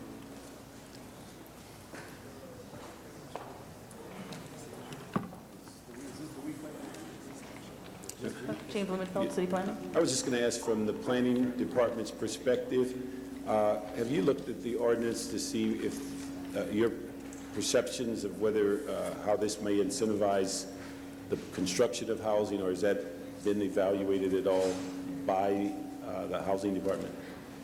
Yes, we looked at it. I think the issue that you're getting at is in the ability to replace units and requiring set-asides and various encumbrances, if you will, on the new units in conjunction with the density bonus law and other incentive-based laws that we're promulgating here. There's frequently a conflict between housing production, trying to maximize housing production, and having, encumbrances on that production. So this is one of those ordinances. It's just a policy decision whether we're going to care more about production, or saving the affordable units, because there's a conflict, okay, to some extent. Okay, let me just ask, on page 2, paragraph 4, that deals with the issue of the density bonus, is that one of the issues you're referencing? It's right under subsection 3 on page 2, where we say currently that shall not be used to qualify. Yes, right. Could you hold my time? Mm-hmm. I mean, is that one of the Yes, because disincentives? yes, because what this paragraph precludes counting the affordable units that would be produced in a density bonus project from counting, as I understand it, counting as the units that you'd be required to set aside for the exemption under the Ellis law. this ordinance. And let me ask housing, and I don't have a clear understanding of this, maybe you can explain it. My understanding is that there's two processes that a home or apartment owner can go through, either rent control or affordable housing.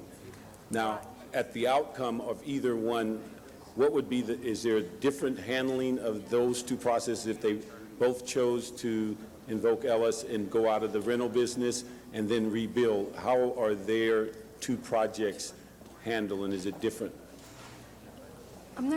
I'm not clear on your question. I think what you're asking is, in the current ordinance before you, the draft ordinance, I'd say, the property owner has two options once they Ellis a property. If they rebuilt as rental units, the number of units, RSO units that were demolished, have to be under the RSO if they re-rent within 5 years. And that's where the 20% comes in. Well, that's just what the first option. Okay. The second option is they can set aside 20% of those units that they demolished and keep those as affordable up to 80% of AMI. Okay. So the property owner has two options. Okay. Go over that again, the two options. So Okay, all those. so the first option is they Ellis, they demolish, they build rental within 5 years of demolition. The units that were demolished have to be under the RSO because they went back into the rental market within a 5-year period. First option.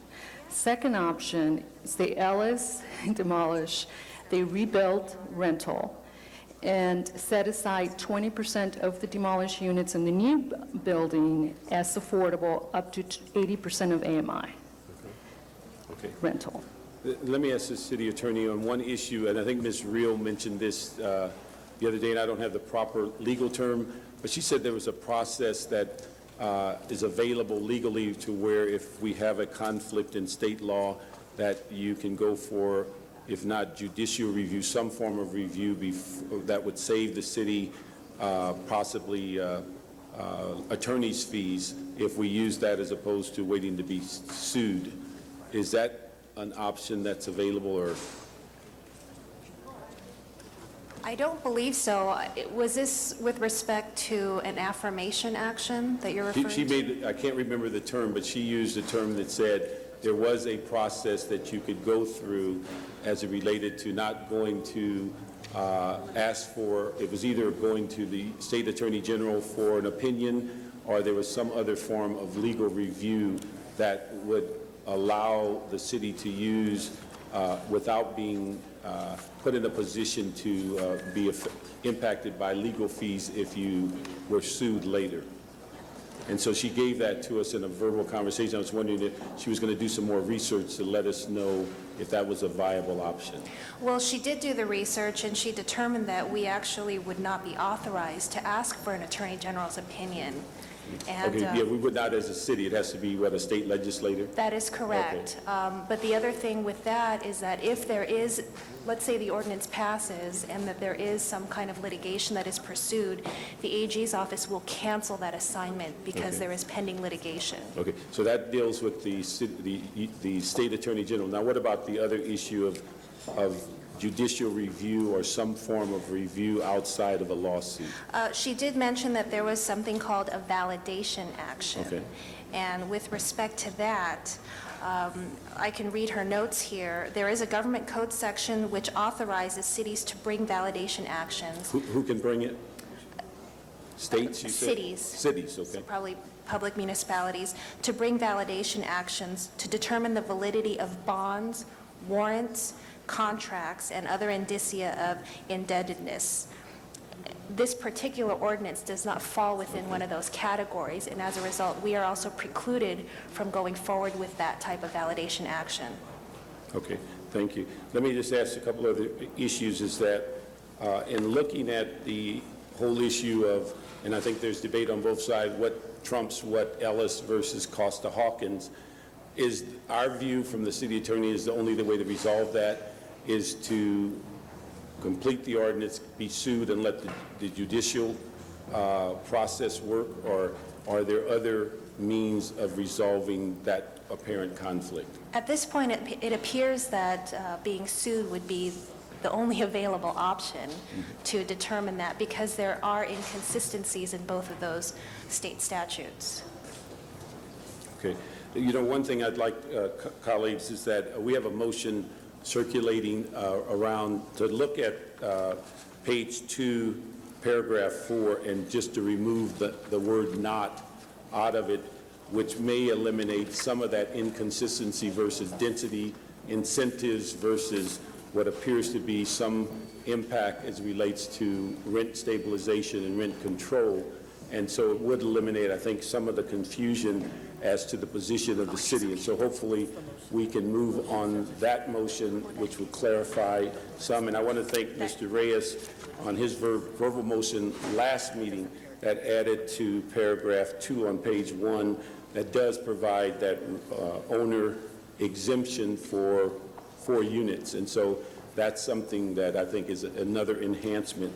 The final thing I'd ask colleagues is that we're dealing with number 20 also, was a motion that we had 3 items on that motion, and item 1 on it, as far as a request, has been dealt with by Mr. Reyes' verbal motion.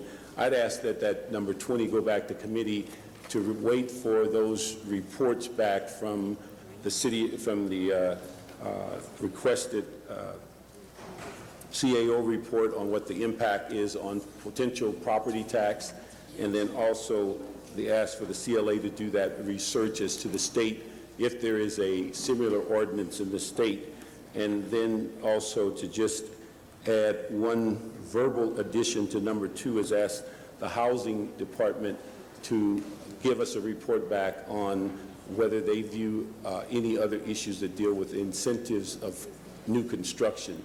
And so those are the 3 things. We just asked that report to go back.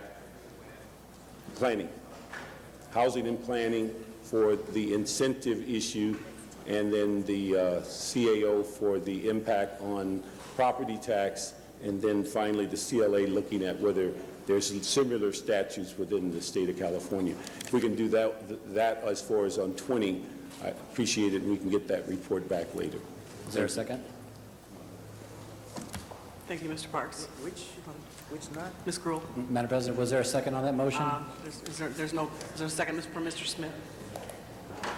Thank you, Madam President. And this is an issue that I think we've had a good debate for many months when we've talked about Ellis Act issues, and particularly I think that the discussion and trying to deal with the mom and pops to deal with the issue of ensuring we create more affordable housing.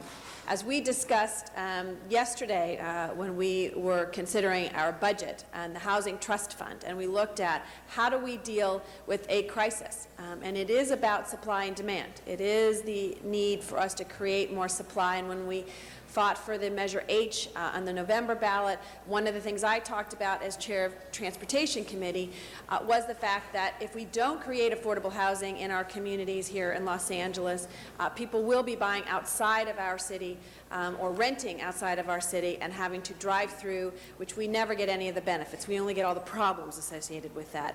Traffic, environmental issues, and the fact that the people are driving through our neighborhoods and our communities. And so I think that as we looked at this issue, and I think Mr. Rosendahl and myself have the most impacted area of where we are seeing, particularly have seen, buildings being torn down, not the condo conversion of an existing apartment building going to condo, but the tearing down of units. And in some areas, again, it's a dilapidated building that has been there and there's some improvement that occurs, but what we're finding, particularly in Studio City, is the lack of affordable housing, that no one really can afford to live there. Additionally, because of the market, we had a lot of buildings that were torn down. They said they're going out of business. This is not mom and pops. These are people who have sold their buildings. They have sold to interested developer, which again, all developers are not bad. They're not saying that. But what is happening is we now have a number of condos now apartments that have been built that are within that 5-year period of time, and people who have been moved out of that neighborhood and now are re-renting. And this was a concern that we had, and the city attorney came to us in housing and said that there was a loophole within them. I think that this compromise really deals with all of the interests that have been discussed. And Mr. Parks has been pushing for a review of RSO to look at all the issues surrounding, which is appropriate in the city of Los Angeles. It's appropriate to take a look back and say, how do we make this better? How do we address the issues that have been raised by both tenants and owners of those apartment buildings? I think that, as I mentioned, it protects the mom and pop owners by allowing them to sell their properties that are not artificially depressed by a more restrictive ordinance. However, it does not encourage the kind of speculation that has fueled that recent rash that I have seen in my district, many of which are sitting vacant. And when you have a tenant who comes to you and says, I was evicted because they told me they were getting out of the apartment business and the Ellis Act, which they have by right, and to see in some instances less than a year later that in fact they're being rented and that it has changed. And so I think that we need to be able to balance that. That's what we do every day as elected officials, to try to balance the interests of both our tenants and our owners. And so I stand today in support of the compromise and number 3 that Mr. Garcetti and Mr. Reyes have worked very hard on as well. I think it gives our owners options. There's hardship exemptions. There's all kinds of ways in which we can deal with some of the challenges that have been raised on both sides. What we don't like to see in the city of Los Angeles, and sorry, I know I'm over, is something that is so restrictive that allows no kind of response for us to be able to deal with individual instances. And I think what has been drafted on option A, option B, and hardship exemption gives us the opportunity to deal fairly with the tenants and the owners of the property. And so I stand in support of item number 3 and the motion that I seconded with Mr. Garcetti. Thank you, Madam Ms. President. Gruhl. And a lot of the questions I was going to ask were at this. I didn't just make a statement. Was Mr. Parks asked for some explanation so everyone understood the different parts of it. Thank you, Ms. Perry. Thank you very much. For the first time, Ms. Hahn. Thank you, Madam President. I really want to commend Councilmember Garcetti, Reyes, Bernard Parks for really taking this, what was a major loophole in our current ordinance, and closing it in a way that I think has addressed a lot of the concerns. I actually think this is a great step for the city of Los Angeles. I think it's a great victory for tenants who are living in affordable housing units in the city of Los Angeles. And while we listen to all the concerns, I mean, for me, the facts really speak very loud about why we need to do this.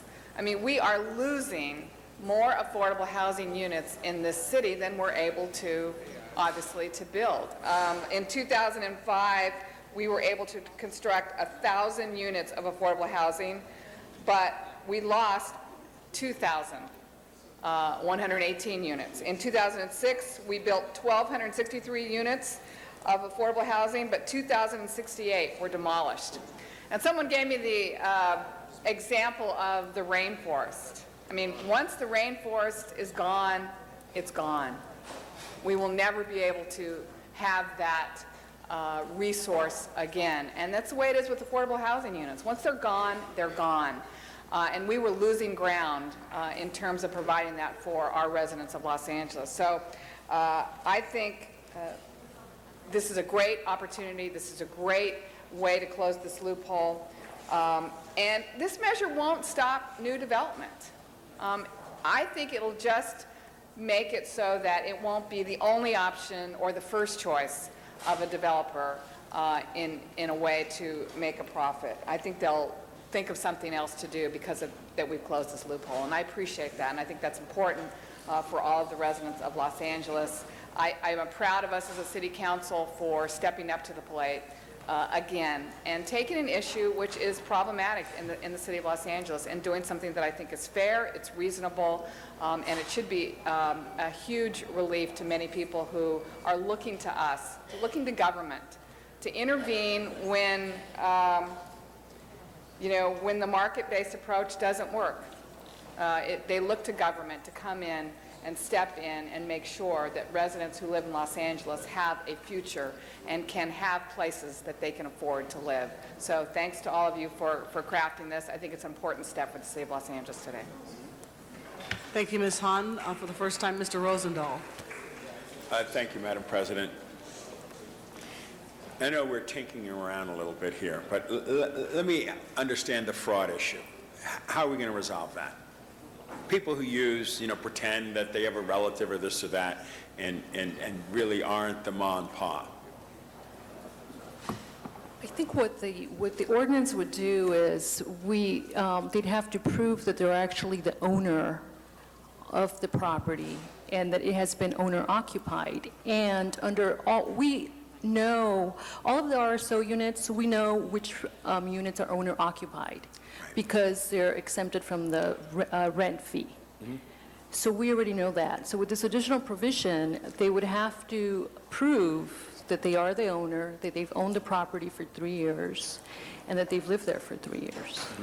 So that gives us the comfort we need that they're not just kicking people out like they have been doing in the past. Well, that's a different issue.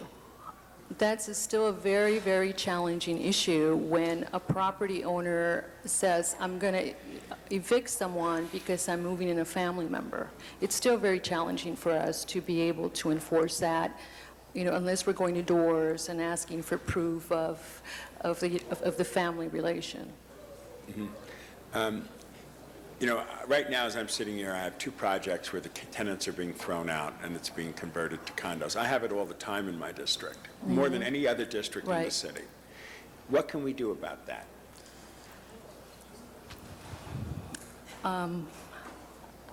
I would probably ask the council for direction as the policymakers. I think the ordinance on condo conversions that we went through recently has done a lot to be able to deal with those issues.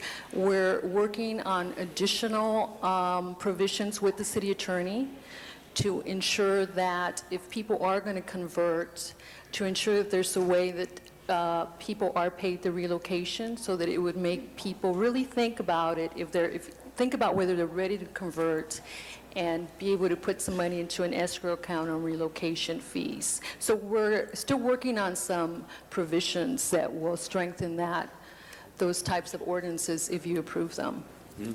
Because the dilemma I have in the 11th district, 50% of my constituents are renters. Every day they're being thrown out of the district. They cannot find a place to live in the 11th district.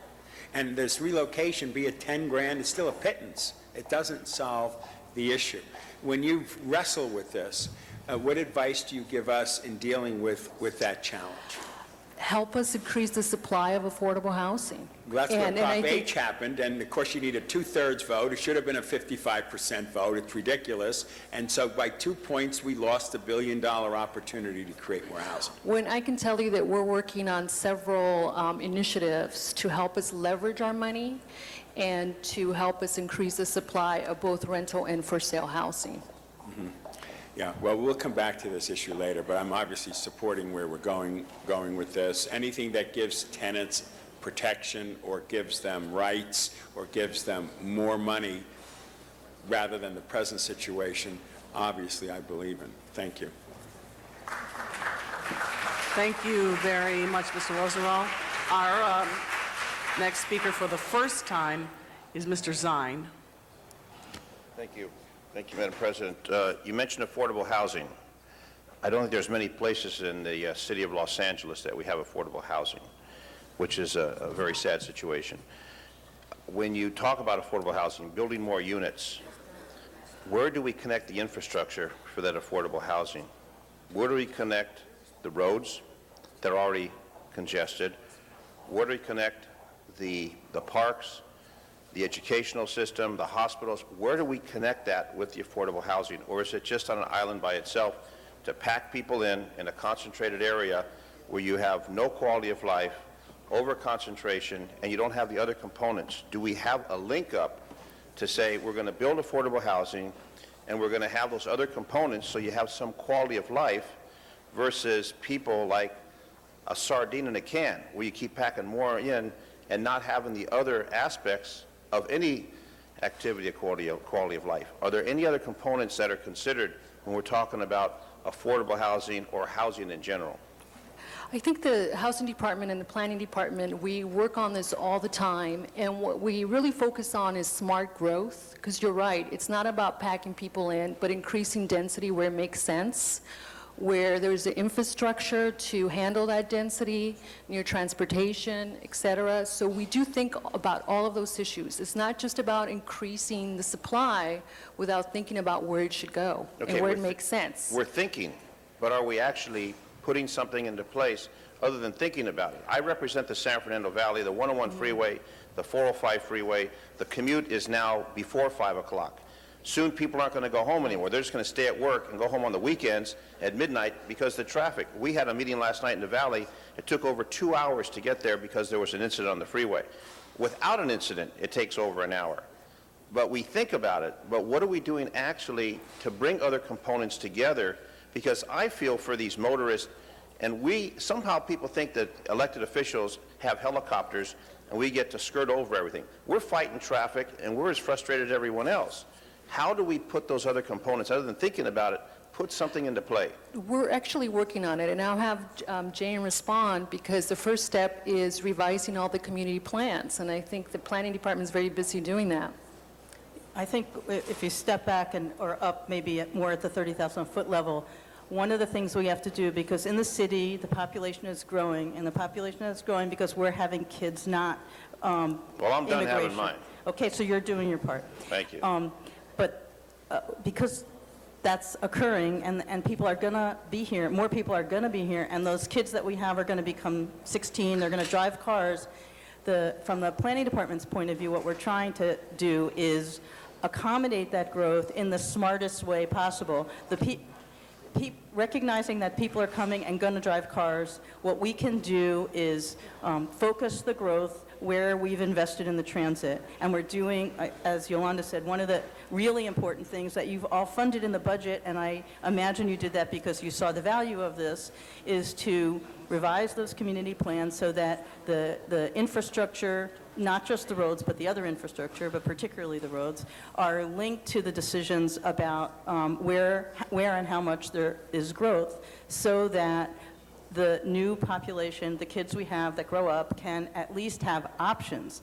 I don't think anybody believes that in Los Angeles in the next few years people are going to abandon their cars because there's more subway stops. But we do think that as we can see from particularly North Hollywood, and downtown, that as people are becoming more used to riding light rail on the subway, they're seeing it as an asset, and they're moving to these places. These station stops are actually becoming real estate assets that people are marketing, and more people are living there. I think there is around 1,000 units coming online at the Hollywood and Vine station. That's a lot of people who will at least have the option to take some of those trips we see on the streets on transit. People will be able to go there, and people will be able to go from there to other places. So again, I don't think that means those 1,000 people are going to have no cars, but of the statistical 8 trips a day we all make, some of them, those 1,000 people, won't be in cars.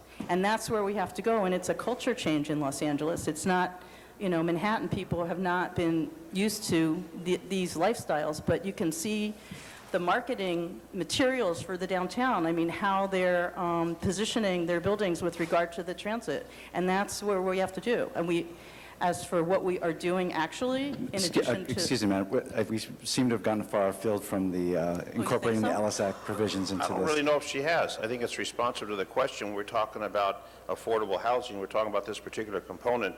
When we talk about a place for people to live, and how the question is the components linked together.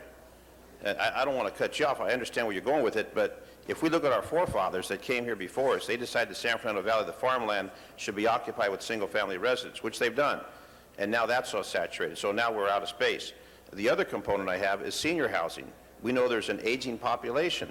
You look around this room, especially the front row, we got some seniors there. Do we have a component for senior housing on fixed incomes, Social Security, the pension plans that have evaporated?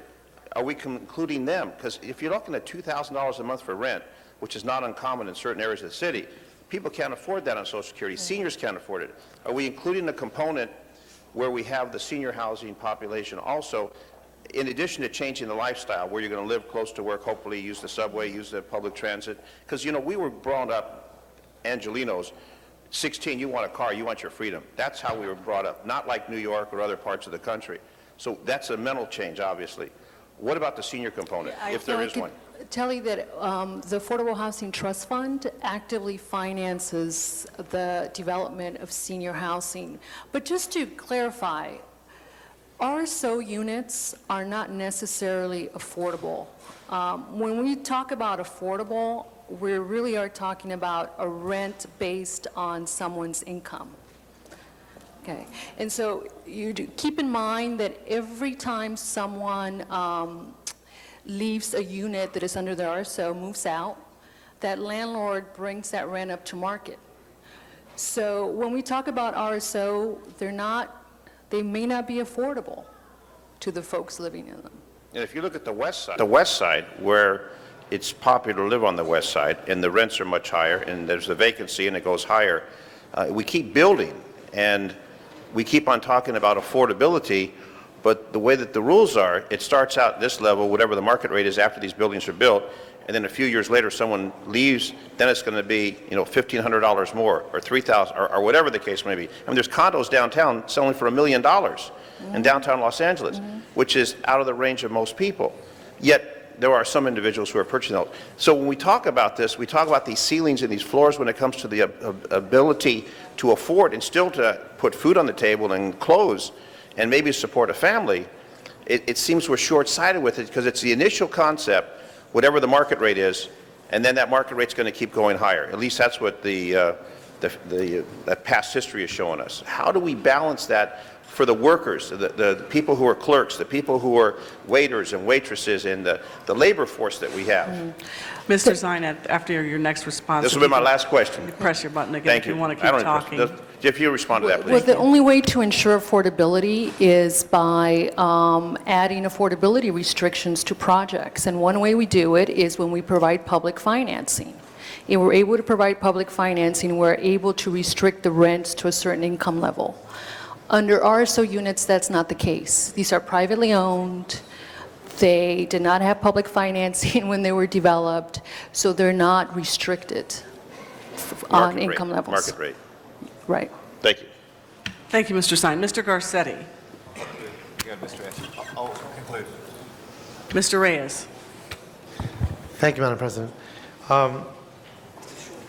In reading the 3A, the motion introduced by Councilman Parks, and thank you, Councilman Parks, I'm glad we can get to this point, but I did want some clarity as to what this implementation means, and how do we look at the interpretation of how this will be applied. My understanding that under SB 1818, that there's already a set of land use incentives that are granted, and it just sounds to me like we're double dipping. But before I make that conclusion, can you explain what that means? Please hold my time. Yes, and with all due respect to my esteemed colleague from planning, because I love Jane and we work together all the time, I have to disagree with her in that it conflicts with the density bonus law, because the paragraph, the last paragraph in section B on page 2, what it basically does is prevent developers from double counting. Because when a developer gets a density bonus through SB 1818 and they set aside affordable units, they have received several land use concessions, increased floor area, parking, height, all types of concessions. So they're providing those set-asides because the city is providing these land use concessions. So they're already getting something for the set-asides. So there's a benefit. Right, they're already getting a benefit for those units. So if if Councilman Park's motion would actually provide a loophole really, in this ordinance, because now, if I'm a developer and I get a density bonus units and all the incentives that come with that, I could also use it to count my requirement under this section of the ordinance, so that I'm using what the incentives that I got under SB 1818 to get out completely of the RSO forever, and not to have to set aside additional affordable. Okay. So we end up losing net affordable units, given the crisis we're in. Exactly. We're making it harder for the middle class and the working folks to even take advantage of these units. Exactly. Because of the land use incentives that benefit the investor while not having to require affordable units. Exactly. Okay, colleagues, I'm hoping that those of us who are interested in creating housing for people who live in Los Angeles understand these dynamics. Evidently, we have two different opinions on how this impact would be, unless, Jane, you can correct. Yeah, I didn't mean that it conflicts with the law. What I was suggesting was, if you're trying to incentivize housing production, having one an increased set aside is sort of a disincentive. I don't believe it conflicts with the law itself. I'm sorry?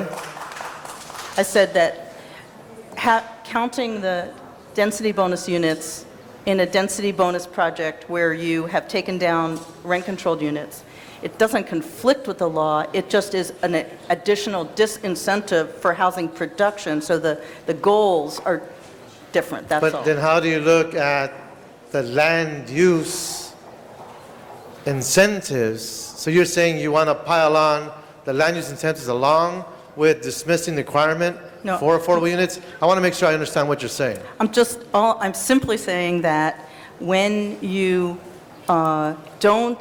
when you disallow the density bonus units to count as the units that you're required to replace under the RSO ordinance, it's a further difficulty, I don't know what word to use, to building the new housing. It's more difficult.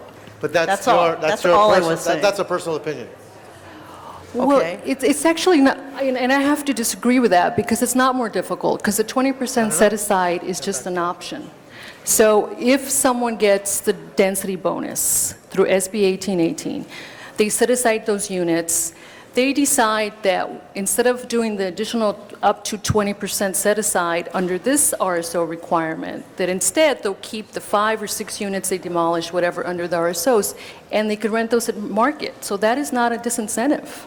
Okay. Instead, we're providing we're really providing we're giving them all these great incentives under SB 1818, and then allowing them to get out of the RSO completely and not meet the additional affordability requirement. So this is not a disincentive at all on development. So for the majority of the people in Los Angeles, we would be hurting them because we're making it harder for them to have a roof over their heads. Well, I think it really is just a loophole, and you're allowing developers to double count. I think last week, Councilman Rosenthal asked a question about the Mello Act. Same situation. The Mello Act is an inclusionary requirement. It's inclusionary law. You have to provide affordable units. So with this, what Councilman Park's motion would do is allow them to count those units that they have to build as affordable as a state requirement to count against this requirement, instead of either building additional or keeping those under the RSO. Okay. I was only suggesting you'd have to double it. If you count them both separately, it's double. It's either double or it's half, that's all. So it either is or Right, isn't. but they don't have to do that, right? It's an option. It's an option, okay. Then I would respectfully suggest we don't create more loopholes, but try to hold folks accountable and understand that in the process you make a choice.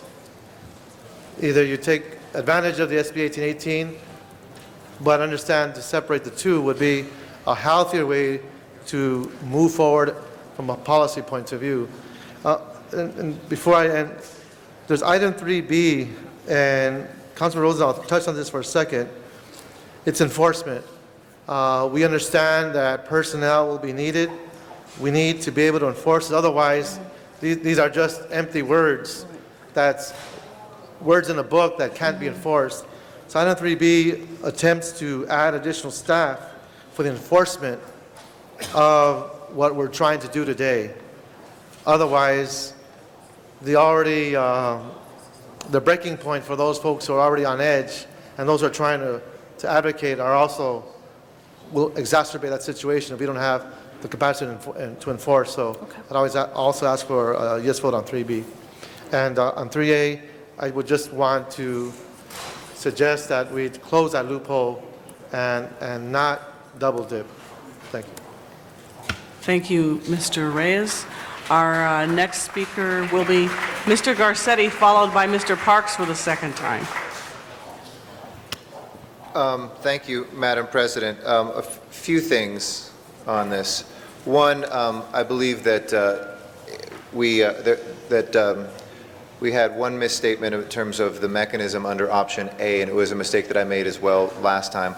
If you have an 8-unit building and you go to 20, all 20 are rent stabilized, not just 8 replacement units. So I want to state that very clearly on the record, but it jumps up to market rate. Again, we had the option of whether it would stay at the previous rental level or go up to market rate, and that was the compromise that was arrived at. But it's not just to replace those, it's to make sure that what's built in the physical locale of that place stays rent stabilized, not rent controlled.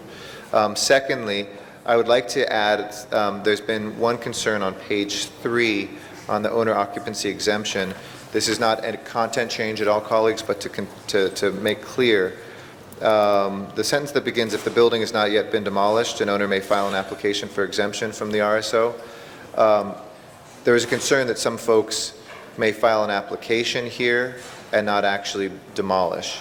So if we could add a sentence somewhere along these lines, and maybe the city attorney can help clean this up, the previous sentence would apply to owners only using the Ellis Act to demolish units. I know that's what the meaning is, but some folks thought that that might be a loophole that people could say that they're applying and then get out of RSO and then never do it. Okay? Does that make sense? And then on the motion, on Mr. Parks' motion that's before us, now there are 3 bites at this, and I agree with Mr. Reyes in terms of the opinion that you expressed, Ms. Bloomfeld, that there's, if we believe that 1818 is a net wash, then that should be a neutral. So when you said an additional disincentive, I don't believe, and I don't think anybody in good conscience around here believes 1818 is a disincentive. Hopefully we've done that in the right way. Saying it's an additional disincentive was a debate that we've already had around here in the previous week, and I think you were here, but you may have missed it. But we said very clearly that we've designed this in a way to incentivize. If you take an 8-unit building and you're going up to 20 units, in option B, you only have to build 4 affordable units. To me, that is a market incentive. You're actually going down. You're going down to 4. You're going down to 4. That's option B. If you haven't read it, option B is different than option A. So I think we already have consensus here. We don't need to have this argument with staff, but I just also took some umbrage with that as well. In terms of what you're trying to intend here, Mr. Parks, though, this is the last piece. We have a number of options where people can go right now. 1818, if people take that, density bonuses to property owners, that was designed at the state level, and we've implemented local ordinances to try to assist people to, if they want to go to higher density, they give us some affordable units in exchange. It's a wash that gives more profit. Hopefully the developer at the same time is getting a social good of more affordable units. That's 1. 2 is the closing of this loophole, so that we say people can absolutely build up and do that as long as there's a replacement either of rent-stabilized building with a rent-stabilized building or 20% affordable units, and the rest can go market rate. And everything goes up to the market price, just to be clear there. Now, in an ideal world, whether we call it double dipping for the developer or double dipping for the city, in an ideal world we get as many units and keep the market forces going. But I think there's a disagreement about what actually would play out. My worry, on one hand, would be if we said, okay, put both on, is that you'd have some folks who would say in the marketplace, well, I don't have to do 1818, so I'll just do the basic. But if we've done 1818 the right way, it should be a wash. It should be neutral. But on the other hand, if we have done it the wrong way, we may actually wind up disincentivizing as many net units. So maybe a compromise to amendment to the amendment would make sure that we didn't, as a result of your motion, Mr. Parks, have overall a lower number of replacement affordable housing units than would have been done just by the ordinance itself. I don't know if that makes sense, Mr. Reyes, but so in other words, and your language may reflect that already because it says may qualify, but I don't want that to qualify. Let's say if it was the option to go 1818 or there was an inclusionary zoning requirement as in some parts of the city, and let's say under our ordinance you had to do 4 units, and then though 1818 you only got 2 bonus units. I wouldn't want us to net lost 2, but as long as those would qualify as 2 of them, and that owner would still need to do at least 2 more to get the minimum, I think that may be a compromise that we'd have together. Is that okay? So if that's what the intent was, then we may have addressed that, and at least we'll know that we're not going to net below what the ordinance would have called for. Okay? So with that, I hope that that is resolved at the 11th hour. And Mr. Parks, I guess it's up to you to conclude. Mr. Parks is our next speaker. Thank you. No, the intent was never to reduce the number. It was a matter of giving an incentive for people that wanted to build more and not to eliminate a hard-fought density bonus that we put in place and not allow them to use it. And I think the other thing that Mr. Reyes commented about people that may tie lots together and such, I think we have more than adequate planning mechanisms that you have to get approval and variances to allow those things to not occur or to limit their ability. So I think we've gotten those things in place. But my biggest concern is that we can't put all of our energy in just protecting the 700,000 units in rich stabilization. If somebody doesn't start building more units, the next generation of council people will be talking about the 700 units that are deteriorating before our eyes, and we don't have the ability to then have adequate housing for anyone. So we have to do it on a balance of saying, let's do some protection, but let's do some incentivizing so that we end up with a glut of housing, which is the only thing that's going to drive down the housing market, not protecting and allowing the rents to continue going up, and then people come in and say, I can't find a place, or 800 moves to 1,600. The only way this is going to be resolved is one day we're going to have a situation that there's more units than people, and then the developers and the apartment owners and the landlords will adjust their prices accordingly. So the issue for 3A was merely to not ignore the previously approved density bonuses, but to allow people to see that there is that balance, but never to go into the actual ordinance and then reduce that number from that point. So that was not the intent. The other issue, I'm glad we clarified the one issue that Mr. Garcetti brought up, because on the issue that there are some ability is moving forward, that some new construction, depending on how the landlord or the owner moves forward, could all be under that label of affordable. In some instances, it could be 20%. So I think people need to know those options beforehand. Again, after all this good work that we do, we still have the issue of whether litigation starts and all those other things, which we have to then move forward on that regard. And I appreciate, again, the amendments, I think, help me vote for it in the sense of moving it forward. Again, as always, you don't agree with all of it, but certainly it's enough to move forward, but at least gives us an ordinance to where the developers, the landlords, everybody will see in print what actually is the law in the city of Los Angeles. Then there is as much clarity as we can provide. And so that's something I think we've done today, and it's been how many months? 2002. 2002. Herb Weston didn't have a gray hair when he came here. Now he has a couple. But no, I appreciate all that work, but I think we've done what public policy does. We've gotten to the point that where everybody's got their point of view. We've solved many of the issues. Not everybody's going to be happy, but at least there's an ordinance that clarifies where we are. I would just like to ask those from the developer and landlord community to stand up. Appreciate your presence here, because without you, we would not get that other point of view. And one of the things that we've tried to do for this group is also the 4-year battle of getting rent stabilization study so that we'll get a objective view of what we're doing, because it's been 2 decades since that has been in place. So thank you very much for being here. Thank you, Mr. Parks. And again, Mr. Zine, and then Mr. Reyes. I'm going to pass to Mr. Reyes. Thank you very much. Thank you, Councilmember Stein. And again, I strongly believe that we don't want to lose no new net affordable units. So I want to be very clear, does this ordinance guarantee that? Can someone answer at the table? Madam Attorney? Housing Department? Someone answer? It does, I think. Please hold my time. What it does is it closes a loophole. So we should be clear on what the ordinance does. Okay. It closes a loophole so that property owners are not demolishing, ellising their buildings, demolishing, rebuilding as rental to get out of the RSO. Okay, but in my concern with the actual amendment, Councilman Garcetti the net referred loss. to There's no net loss. the no new net. I mean, I want to make sure that what he was saying is actually going to be realized in the language. I would rather have the land use attorneys respond to that because I'm actually not clear whether there wouldn't be. Because I understand the spirit and the acknowledgement and the purpose that Councilman Garcetti stated. I saw a lot of nods, but I didn't hear or see change in language that reaffirms that. I'm not clear. Please hold my time.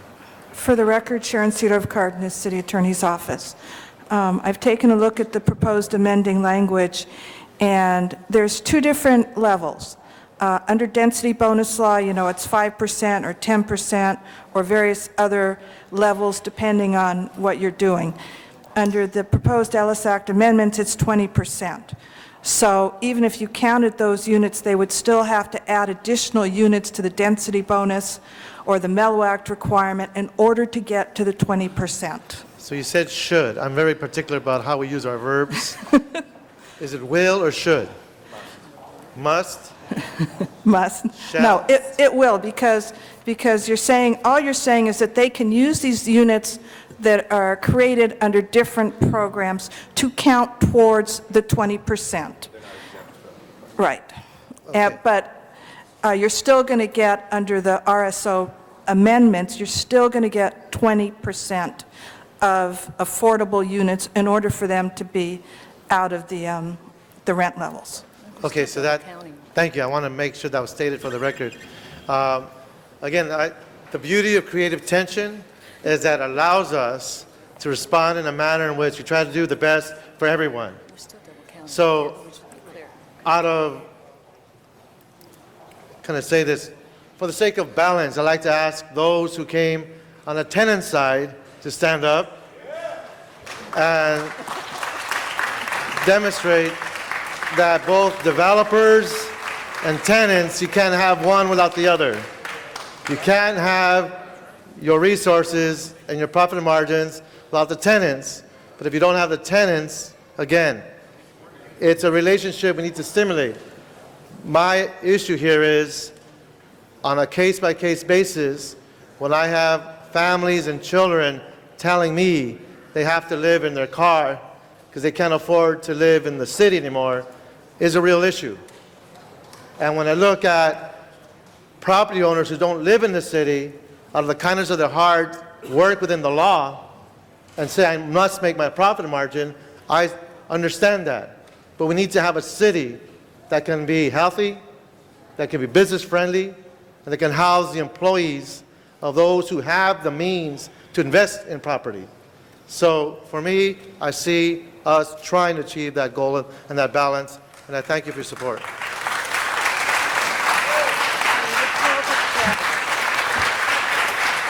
Thank you very much, Mr. Reyes, and thank you for everybody for their long, hard work on this. I think we are there, as item 3A has been clarified to mean no net loss there of units. I think that is accepted as friendly amendment if nobody objects. I added one sentence as well on further clarification for the units that there is an application moving forward to. If there's no objection to that, that will be accepted as friendly. So we have, again, I moved 3 before, and that was seconded. by Mr. Reyes, and in the same motion, asked to receive and file 2 and 20. So if there's no objection... Mr. President, there actually was a motion by Mr. Parks to send 20 back to the Housing Committee Okay. with an additional request to have Housing and Planning report back on incentives for construction. Okay. There's no problem with that. Yes. 3B, I want to make sure that was moved. Yes, and 3B moved as well. That was accepted already as friendly, so with 20 going back with the ask from Mr. Parks, that is the package before us. Madam Clerk, please open the roll.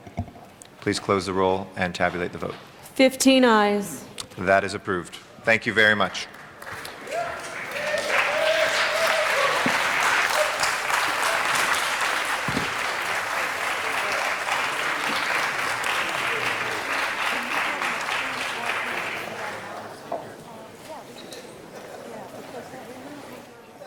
Mr. Clerk, next item. Item 15 was called special by Councilmember Smith. Mr. Smith, item number 15. And if we could, I know everyone has been here a long time, but if you could leave quietly, shh, so we can go on with our meeting. Mr. Smith. Thank you, Madam President. Number 15 is the result of a motion which I introduced regarding the upkeep of those sidewalks and side areas. Hold on one second. Sorry, Mr. Smith. Shh. Guards, if you could encourage everyone to leave quietly. Thank you. Mr. Smith. Was an ordinance that we brought forward through Public Works to establish a policy and a procedure for taking care of sidewalk areas, those public areas, side areas to homes that face public streets, that have walls, that don't have lawns, to make sure that our streets are maintained in a proper way according to the law, which is that the property owner is responsible for maintaining that, which has always been the law, but there's been no procedure to make sure that they do that. And so this ordinance is an ordinance brought forward to establish a procedure that would allow our street inspectors to go forward and give notice that people need to clean up their properties. And if they do not, then a procedure that they could be fined or brought in, as we do with parking enforcement and other things, into a hearing process. And so I think there's been a question that Mr. Alarcon brought forward that I agree to, that we need to have addressed. If the staff could come forward on this. Is there a staff here on this item? Gary? The question revolves around, Gary, the fact that if a person is noticed, they clean up the property, 6 months later it falls into a state of disrepair or problem again, how do we treat that? Is that a continuing citation, or will the clock start over again? Hey, good morning, Gary Harris, Bureau of Street Services. That would be treated as a new incident. Each violation, when we gain compliance, if we went out the first time, we gave a warning, which is our first step, we gain compliance. Then 6 months later, we get a new violation. We start from square one again with a warning, and then we move progressively through the graduated steps in the ordinance to gain compliance. Okay. And then secondly, on the same issue, there was concern that some people weren't sure about the language here, that the first time is not a citation, but a notice, that you don't go out and fine people on the first knock on the door. That is correct. We are creating a brochure regarding property owner responsibility. So our first attempt would be to give that brochure with a compliance date, a warning, advising the property owner of their responsibilities and exactly what it is we want them to do. If at that point they fail to comply, then we would move to the next step, which would be to issue that first citation with an administrative monetary penalty. Very good. I think that answers the questions that most people had. I'll let anyone ask questions that has it. But I think this is a response to the fact that we've had a law in the book for a long time without the ability to enforce the law, and this gives our street use inspectors the ability to enforce the law without first fining people.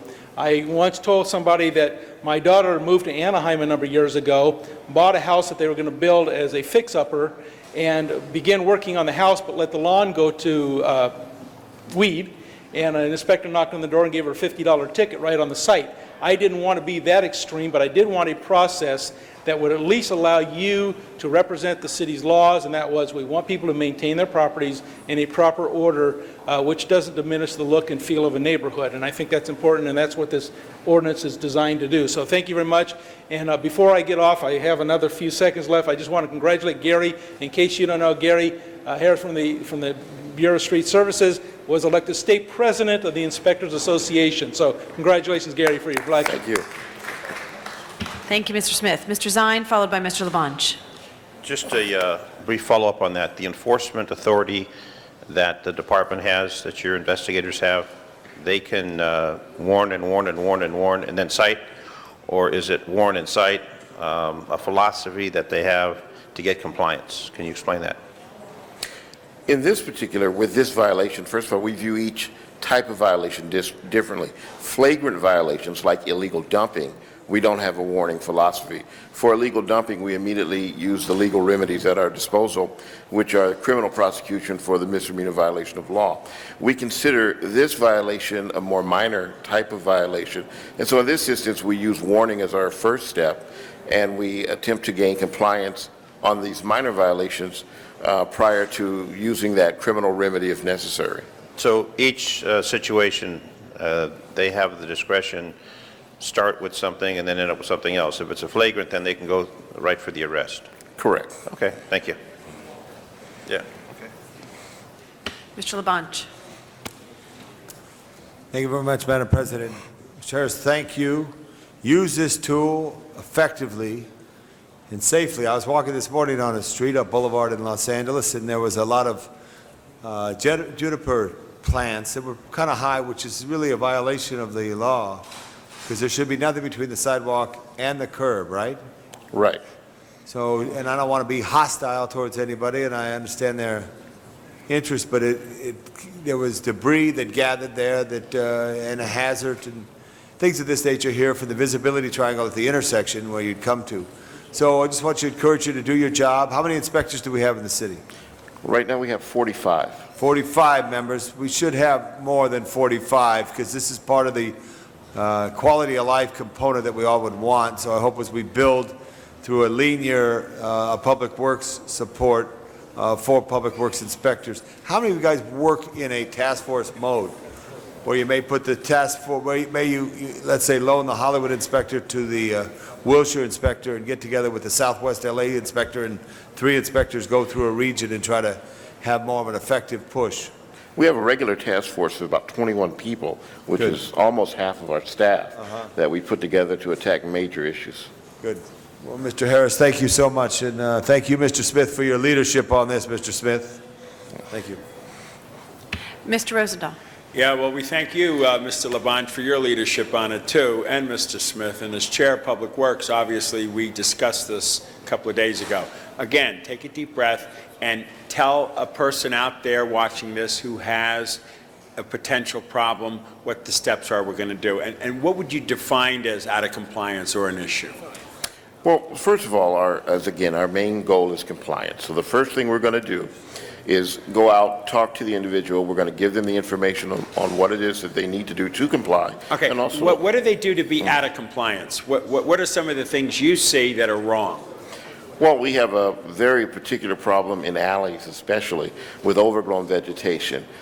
We have trees, as Councilmember Labange mentioned, that create problems for us with the visibility triangle from the overgrowth at near corners and intersections throughout the city. Also, we have shrubbery bushes in the parkway that get so overgrown that vehicles have a problem parking in the area. Fair enough, People but can't how does get the out. homeowner become responsible when he thinks it's public land and it's not his anyhow? I mean, well, that's the importance of our education campaign, by first going out, advising them, giving the brochure and the information to make sure that we do our part to make them aware that it is their responsibility before we resort to any enforcement action. okay, so inspectors will be traveling around the city, and they will see a situation that they consider out of compliance. They will then get a hold of that homeowner.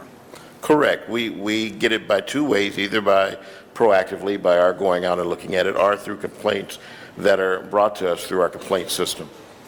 So it's overgrown this, overgrown that. What other issues usually do you look for? With relation to this particular ordinance, we'll be looking for any maintenance issues, rubbish, debris, bulky items, things that don't belong on the public right-of-way, and advising the residents about that issue. What if they didn't put the stuff there, or have anything to do with it? And they say, we don't know about that. If they tell us it's illegal dumping, then we view it as illegal dumping and we handle it the way we do now. We will assign that to our team that does surveillance, looking at the area to try to apprehend those involved in illegal dumping. The city will be responsible for cleaning it up if it is indeed illegal dumping. And then you give them the notice, and if they don't comply, what's the fine? If they fail to comply after a reasonable amount of time for them to clean it up, the initial fine would be $50. And what if they don't pay the $50? If they didn't pay the $50, it would be a collection issue. Since it is an administrative fine, we'd have to assign that to a collection agency for processing. So with the warning stage, you'll give them a piece of paper or a brochure or some kind of information that says you're out of compliance because of A, B, C, or D, or something like that. Correct. And depending on the severity of what it is they need to do to clean is the compliance period. We won't give you 3 days to do a major cleanup job. So we will use discretion and be reasonable in the amount of time given for the compliance. And in that reasonableness, is there a phone number they can call and talk to somebody? Well, we always encourage them to use the 311 number when they have questions, but if they want to call us directly, they can call us at 847-6000, and I'll be happy to talk to them. Will that be on the notice or something like that? Because sometimes people don't know, and they see this notice, oh my God, this is something I need to do. It will be clearly on the notice along with 311. Okay, thank you very much. Mr. Parks. Thank you, Madam President. I would just like to ask Mr. Smith, and appreciate you doing this motion. One of the things that we've been looking at, and this is a side issue on this same thing, is that we have this information all the time about lighting assessment districts. Yet it appears that there's enough authority to have a sidewalk assessment, but because lighting does a separate thing versus the street repair, whether we have the ability to look at those jointly so that we could have a funding source in the future that deals with not only lighting, but street or sidewalk repair, sidewalk maintenance as a dedicated fund from an assessment district. And that seems to be, from what we heard in one of our committees, that you can do that. It's just that the two departments work separately and independently, and whether we can pull those two things together and begin to look at assessment districts for both issues, being that they are basically an issue for the communities to deal with two important issues. And I was just wondering if during the discussion on this, whether any of those issues were ever addressed or discussed. There was a discussion at one point in Mr. Rosenthal's committee on the assessment concept, just a brief discussion about it. This doesn't address that. This is merely cleanup. But that is something I think, and we've had some discussions in his committee about sidewalks and how we deal with it, and that was briefly discussed. We can have that further discussion. But I just asked for Mr. Rosenthal as the chair there that we could begin to look at that, because we see all these lighting assessments and issues that deal with the issues in communities. But again, if we can look at that kind of assessment for sidewalks and for maintenance, repair, and cleanliness, there would be some form of a dedicated source of revenue for us to deal with not only the issue that is in this motion, but looking at other issues of repairing those sidewalks that will take us what they claim is about 83 years. And so I would just ask, as a side note from this item, if we could ask you and your committee to look at that whole issue of pulling those two groups, the lighting and the sidewalk people together, and look at assessments more broadly. Mr. Parks, you're on the same wavelength as we are as a committee. You might not know this, but every time Bill Robertson gets up and says it'll be 83 years or 86 years before we do all of our sidewalks because we don't have the funds, we never invested in our infrastructure, we have a strategy. USC students, I did an analysis of what we call point of sale. It's going to be coming to the full council for consideration. This was a discussion that Mr. Smith had over the years on it, and now we have found a strategy where we intend to incorporate the concept of point of sale. Basically what that means is if your sidewalk is out of compliance on any level, you must, as part of the point of sale of selling that property, deal with that issue.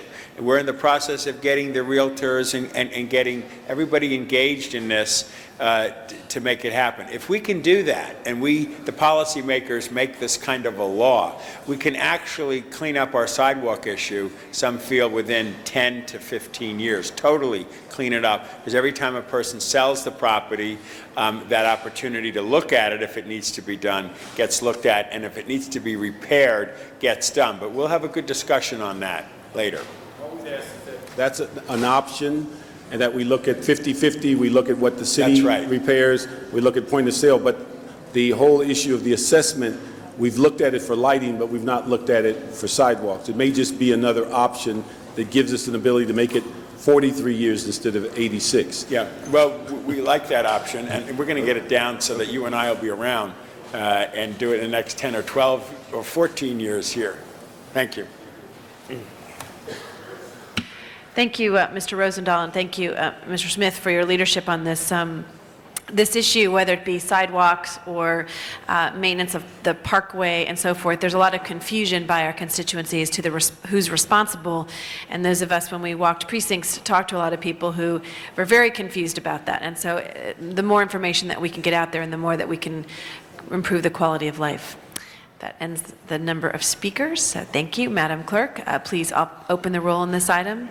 Close the roll, tabulate the votes. 13 ayes. That item's been approved. Mr. Clerk, the next item. Item 25 was being held for Councilmember Parks. Mr. Parks. We can move that item because we were looking for the ordinance, but the ordinance will be forthcoming at a later date, so we can just move the item. You instruct the... No, it's already said. Thank you. Madam Clerk, excuse me, Mr. Weissar. Madam President, and I just want to mention a little bit about the importance of this item for everyone to know about this. This actually came about because of a July 2006 Controller Chick. She released a performance audit that showed that the code enforcement inspectors spend more than 50% of their time filling out paperwork or doing administrative tasks. The audit also found that our major information systems relative to land development are not coordinated, resulting in duplicative data entry. And we know that we are already short on our inspectors, and the last thing we would want to see is them spending most of their time at doing administrative and desk time. Myself, along with Councilmember Ed Reyes, prepared a motion asking for the department to come up with a information technology strategic plan that could address the department's need to invest in mobile technology so that the inspectors are out in the field with mobile technology that will allow them to do more of their work in the field. They have come up with a great proposal that would generate $190,000 in revenue for the department. These dollars will be invested in mobile technology that will allow them to be out in the field more than the time they spent on the desk. The only question I have, is there someone here from the department that could answer a question on this? Is timeline, and hopefully when the ordinance comes back, we'll... Dave Lara.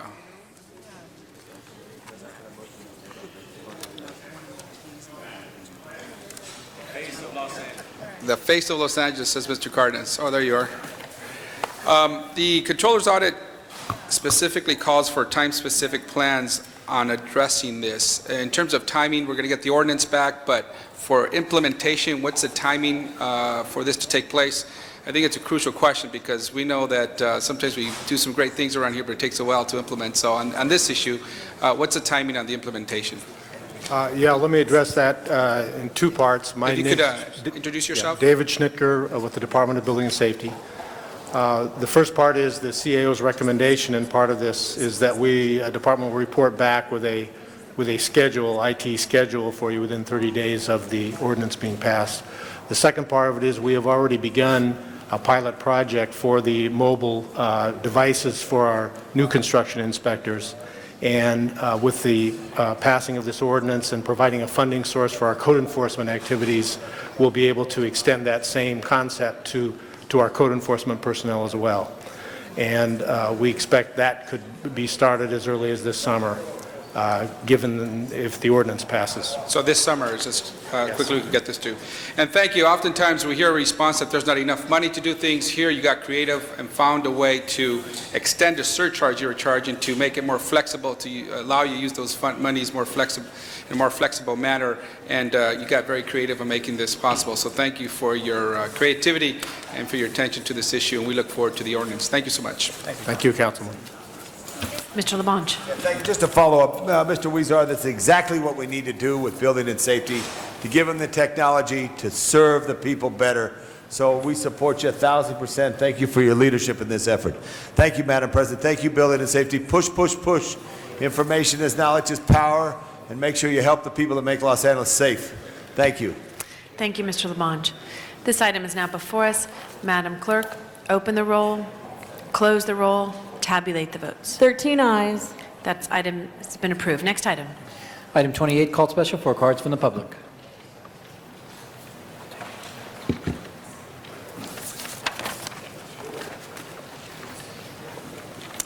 Item 28, Zuma Dog. Then we'll be going out to the Van Nuys, to Miriam Fogler and Donna Perlman, or Pearman, excuse me. Mr. Zuma Dog, item number 28. Oh, good. Hey, Jose, I like your glasses. You look good with that. Yeah, I was just about to leave. That was so long. I'm glad I just didn't leave. But this is about special event fee waivers. Let me explain to the people watching, and also council members, I'd like you to be aware, this is something that the city has put up to allow little small nonprofit groups of the community to have some events like street fairs and gatherings where they can't afford the cost of street closures and, you know, the trash removal afterwards and stuff like that. So the city will kick in a couple thousand and not charge you for it. But what's happening is a lot of money is being funneled through nonprofits. A lot of the nonprofit groups get on the special event fee list, and those are a lot of... It's very distracting with all the talking, oh my goodness. But anyway, what happens is you got people with high salaries, with fancy cars. One of these things that came through here, it was a special event fee. I went over, it was a lot of money. It was a Venice Beach. You know, I vend on Venice. It was one of these Visit LA things they got a lot of money for. They had a guy with a booth on Venice. Is that what all the money went to? And they had a gigantic recreational vehicle. So we got to watch these nonprofits. I'm very distracted, y'all. I'm very distracted. I'll pull a Wendy Gruhl. So what we want to do, I would like to have, and speaking of Wendy Gruhl, when she is controller, I hope she runs an audit of all the nonprofits before they get on the money list to make sure we're not giving money to a big black hole of corporate. And you got ghost employees. Let's talk about ghost employees, man. I got this bat computer. You run someone's name through it. They're not even an employee, but they're taking a paycheck. What's that all about? Fancy vehicles, cars, people's husbands and wives that sit on the boards and these things. You should talk to the item that's before us. Okay, the item's before us. Well, let me just say I support Chief Park's motion for an audit of all nonprofits before they get on the money list, y'all. And we'll just leave it at that on the realist, though. Zuma Dog. Thank you, Mr. Dog. Next is Miriam Fogler, followed by Donna Pearman out in our San Fernando Valley. Ms. Fogler. Yes, trying to protect my eyes from this bright lights. I like what Zuma just said, and I want to commend Bernie Parks. He's a very good council person, but some of the stuff on the budget wasn't something. But this is the reason why we have these deficits, is because of these fee waivers, and they're not being held accountable. We need to be showing accountability here, and people need to be audited. Everywhere from the mayor to the city council, down here to special events here. This is not right. At least if you do, you should get the money back from them. If you're going to charge the fees, they should be paying you back. So at least the city wouldn't be losing the money that we need here to be able to take care of our sidewalks and trees. On the last one I wanted to speak on was to stop the city from trying to get money from people trying to repair sidewalks and parkways, because I don't know, because this is a big thing, because you don't do the money, you don't have the money, and I'm getting an echo. Anyway, the city needs to maintain our sidewalks and parkways and enforce the laws and making sure that everybody's following the laws. And everybody should be complying to the laws, including the city council. Hello? Can you hear me now? Okay, so what I'm just saying is that Anybody here sitting on the council want to have 3 terms in office, under Prop R, you want to show that you're doing accountability here, showing all these fees that you're charging here. You know, this is adding up. I mean, this costed today $26,425, and not including I don't know what that is. That doesn't show how much it is, but every sentence here shows absorbed by the city. It's got to be stopped, because we need to give pay raises and benefits, better benefits to the city workers. Thank you, Ms. Vogler. Ms. Pearman? By the way, thank you, Madam President, for saying my name right. My name is Donna Perriman, a member of the Garcetti Fan Club. I want to look at these huge lists. I want you to look at these huge lists of fee waiving. This is free money that we don't have. Something has to give.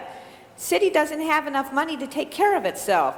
Our schools will suffer, police will suffer, our city employees will suffer, probably to add taxes and needless fines you love so much. You can't take blood out of a stone. And with the CRA taking so much money, stealing so much, this looks like pennies here, but this adds up.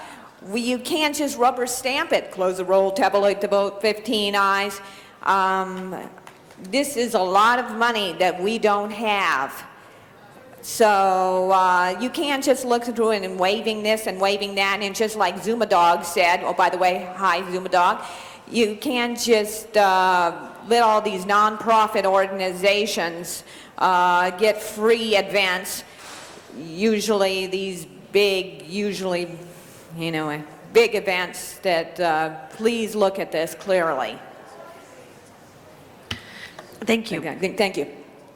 That item is now before us. Madam Clerk, open the roll, close the roll, tabulate the votes. 13 ayes. Those items have been approved. Next item. Item 30 was called special by Councilmember Labange, and there are cards on that. Yes, there is a card. Would you like to hear from the speaker first, Mr. Labange, on item number 30? Ms. Vogler from the San Fernando Valley. Okay. Ms. Vogler? Yes. I'm here. I have grown up in here in the city, and I love Griffith Park. And I was very saddened to see what happened last week with the fires. And I would like to be able to restore it to the way it was before the fires. We need to have people go up there and plant trees, to do different things to help make it, like a park should look like. I don't want to see bricks and sidewalks that look like a city. I want to keep it very like a park, very to nature, because we're so round with all the concrete around us. We don't have enough green in the city. So I would like to see Griffith Park to be maintained and restored to its grandeur the way it was. Thank you, and thank you for the firemen and the police for helping to take care of it. Bless you all. Thank you. In this item to move forward, Madam Clerk. Yeah, no, yes, we're fine. Mr. Labange just wants to move forward. So, Madam Clerk, open the roll, close the roll, tabulate the votes. 13 ayes. There was no card, Mr. Zumadog, on this item. Mr. Alacone, I know, wanted to ask for us to reconsider an item and call it special. I just asked a question. There's another item on Griffith Park right there. 31. It's a special, I guess. It's a special. Is this a special Sure, meeting? we'll take item number 31. Now, it also required public hearing. So before we do item 10, Mr. Alacone, we're going to consider item number 31. We have 3 public comment cards. Zumadog, and I apologize, Mr. Zumadog, item 30 was put in item number 31. So if you'd like to address both, you can go ahead. Okay? Thank you. Thank you. Yes, item 30, we'll combine that real quick. The Griffith Park, there's a lot on here for good reason. Item 30 is for a brochure for Griffith Park, to produce a brochure, $500,000. No, how much is it? $7,500. The question I would like to know is, should we postpone the brochure until, isn't there a master plan in the works and whatnot? Maybe I'll contact you about that. Maybe it should be put on hold until we're certain, because then you'd have to make a new brochure.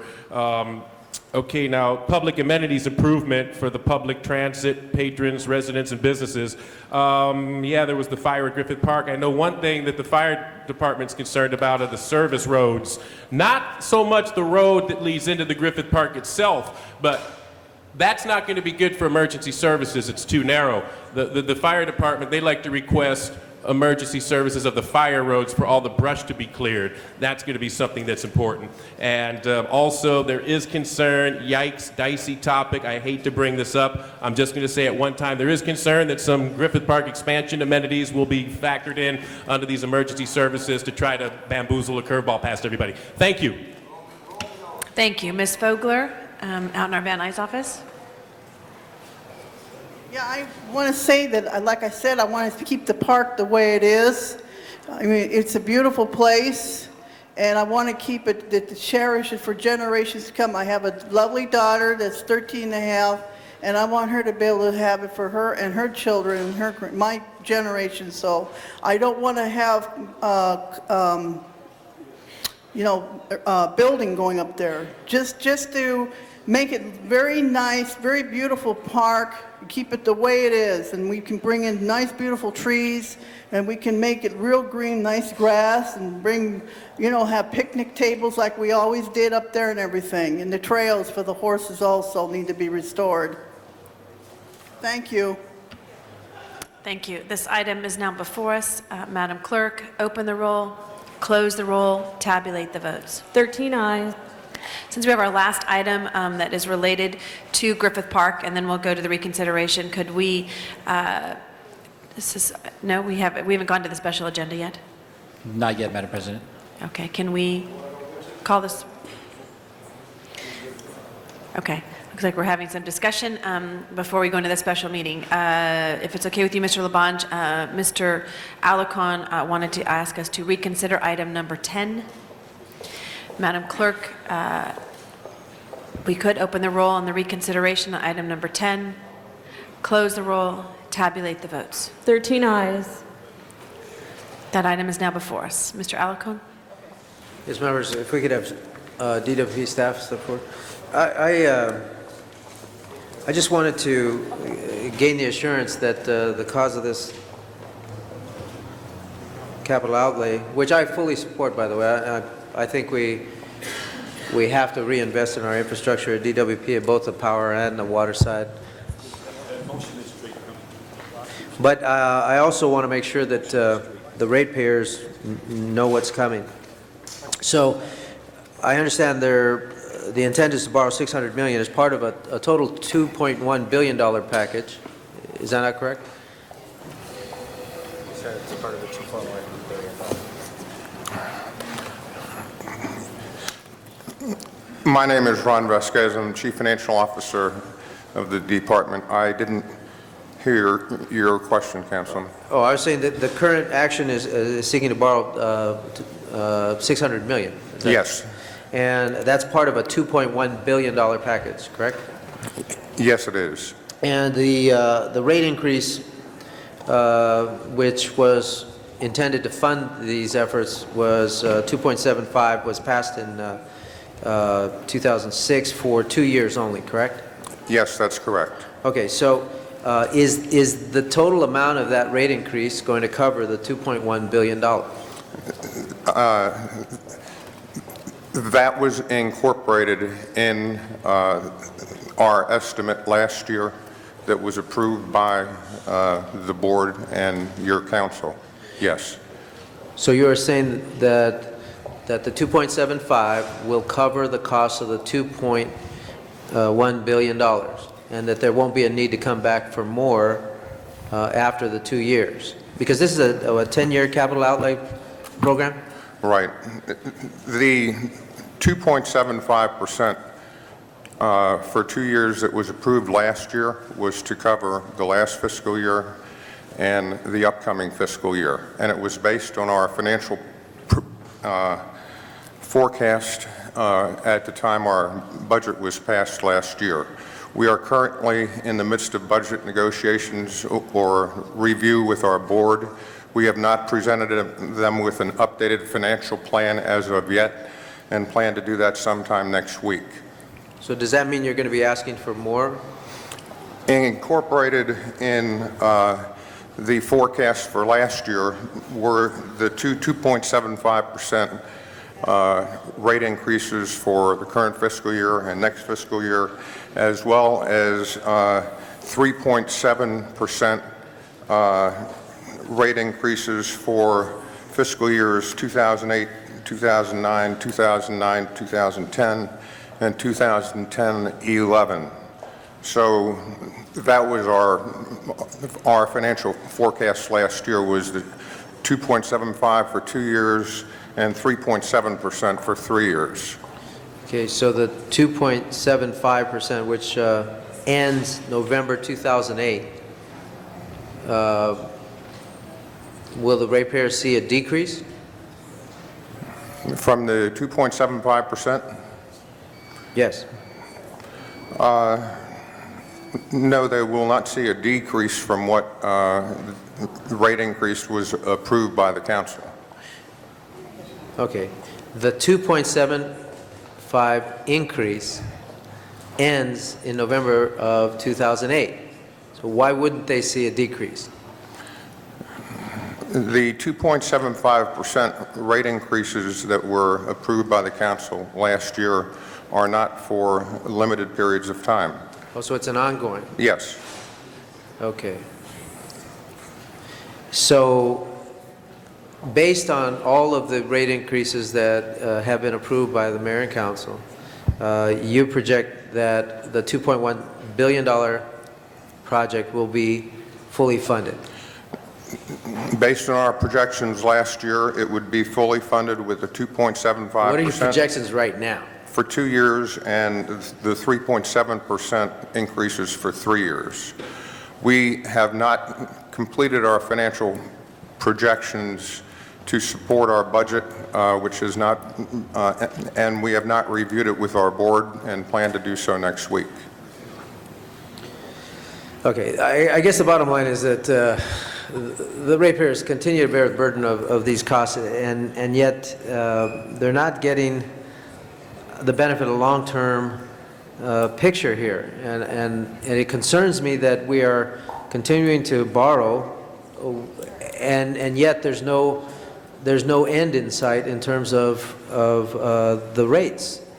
And so it seems inappropriate for us to be moving forward with this kind of borrowing. I just got here, a month ago. I'm not going to get in the way of moving this forward, but it seems to me that we've got to have a better view of what to anticipate for the ratepayers.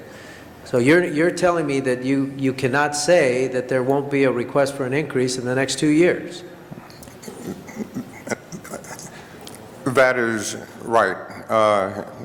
And I might say again that our 5-year plan that was presented last year did call for continuing rate increases for 2008-9 through 2010-11 of 3.75% per year. Each year? Okay. Yes. And that's already been approved?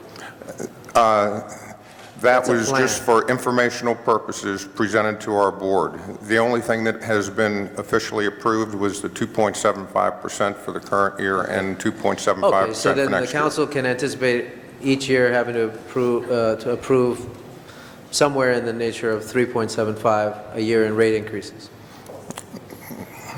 We're in the midst of making our financial... It may vary from Yes, that, but that's your projection as Yes. an average till 2011? Yes. That's based on our last financial forecast. Yes. Okay. The... And Mr. Alcon, you are over time if you'd like to press just your let me button say again. that the infrastructure at DWP is falling apart. These are things we're pressured to do, but I absolutely believe that we have to do a better job of informing the ratepayers about what is coming. Mr. Labange. Thank you very much, Mr. Alcon, for those questions. Yes, and it is an investment that Los Angeles has to make, because without water, we don't have a city. Without power, we don't have a city. So keep informing the public, keep them update, get involved with the neighborhood council, which your general manager has MOUs signed to do discussions as it relates to these rates for both power and water, and inform the people. We have to invest in this. You invested $35 million in a water system in 1990s in Griffith Park, which saved a neighborhood. It destroyed wild land, open space of the park, but it saved a neighborhood. So that investment is key. And thank you, Mr. Alacon, for bringing it up. But we have to move forward because this is an investment that is made before and will continue to be made. I thank the Department of Water and Power. Thank you. Thank you, Mr. Labange. This item is now before us again. Madam Clerk, open the roll, close the roll, tabulate the votes. 13 ayes. That item has been approved. Next item. Item 35 was called special for cards from the public. We have 2 cards on this item. Nikki Tesfari. Nikki? Is Nikki here? I don't see her. Miriam Fogler, out in our Van Nuys office. Is Miriam still there? Miriam? We're item number 35. She's not there? She's not there. Okay. Since none of the speakers are here on this item, Madam Clerk, open the roll on this item, close the roll, tabulate the votes. 13 ayes. Thank you. Next item. Madam President, that does take care of the items on the regular meeting. Do you wish to recess the regular and go into the special meeting? Yes, we will recess and go to the special agenda. Alarcon, Cardenas, Gruel, Han, Weezer, Labange, Parks, Perry, Reyes, Rosendahl, Smith, Weiss, Weston, Zine, Garcetti, 13 members present and a quorum. Madam President. Thank you. First item. It's a one-item agenda. It's item 37, item for which public hearing has not been held. 10 votes are required for consideration, and this is the mayor's declaration of local emergency regarding the Griffith Park wildfire. Yes, we did have a public speaker card. I do not see Mr. Zumadog here, so we will open and close public comment. Mr. Labange? Members, I'd like to ask staff that has been here all morning, just give a quick brief. Chief Bursick from the Fire Service, as well as representatives from the Parks Department, CAO. As you know, what is described as an 800-acre fire plus is really probably about a 1,400-acre fire that destroyed much of the area of the eastern portion of the park. I spent an hour in it this morning looking at the work that is being done. The mayor has shown great leadership in declaring this an emergency in the event of the challenges that we recently had and the challenges that present us in the future. Can we have a brief report, please? Sure. Chief Bursick, the Chief of Staff for the Fire Department. As everyone knows, on May 8th, Tuesday, May 8th, we had a fire at Griffith Park. And as Councilmember Tom Labange said, it was probably approximately 1,400 acres. As the crow flies, it was about 800 acres. We had over 200 firefighters there, numerous agencies, and on May 11th is when we actually had it contained. We knew it was going to be a large-scale emergency, and we applied on May 8th for what's called the FMAG grant, which is through California CAL FIRE. And you have to apply for that grant while the fire is uncontrolled and burning. We applied for it on May 8th, and it was accepted into the application process, and now we're waiting to hear back for the rest of the process. We have 90 days we should have the costs actually documented at that time, and we have 6 months to come up with those costs, and then we'll be reporting back to OES or CAL FIRE. Chief, anything else for the department? At this time, no. And from Recreation and Parks? Assistant General Manager.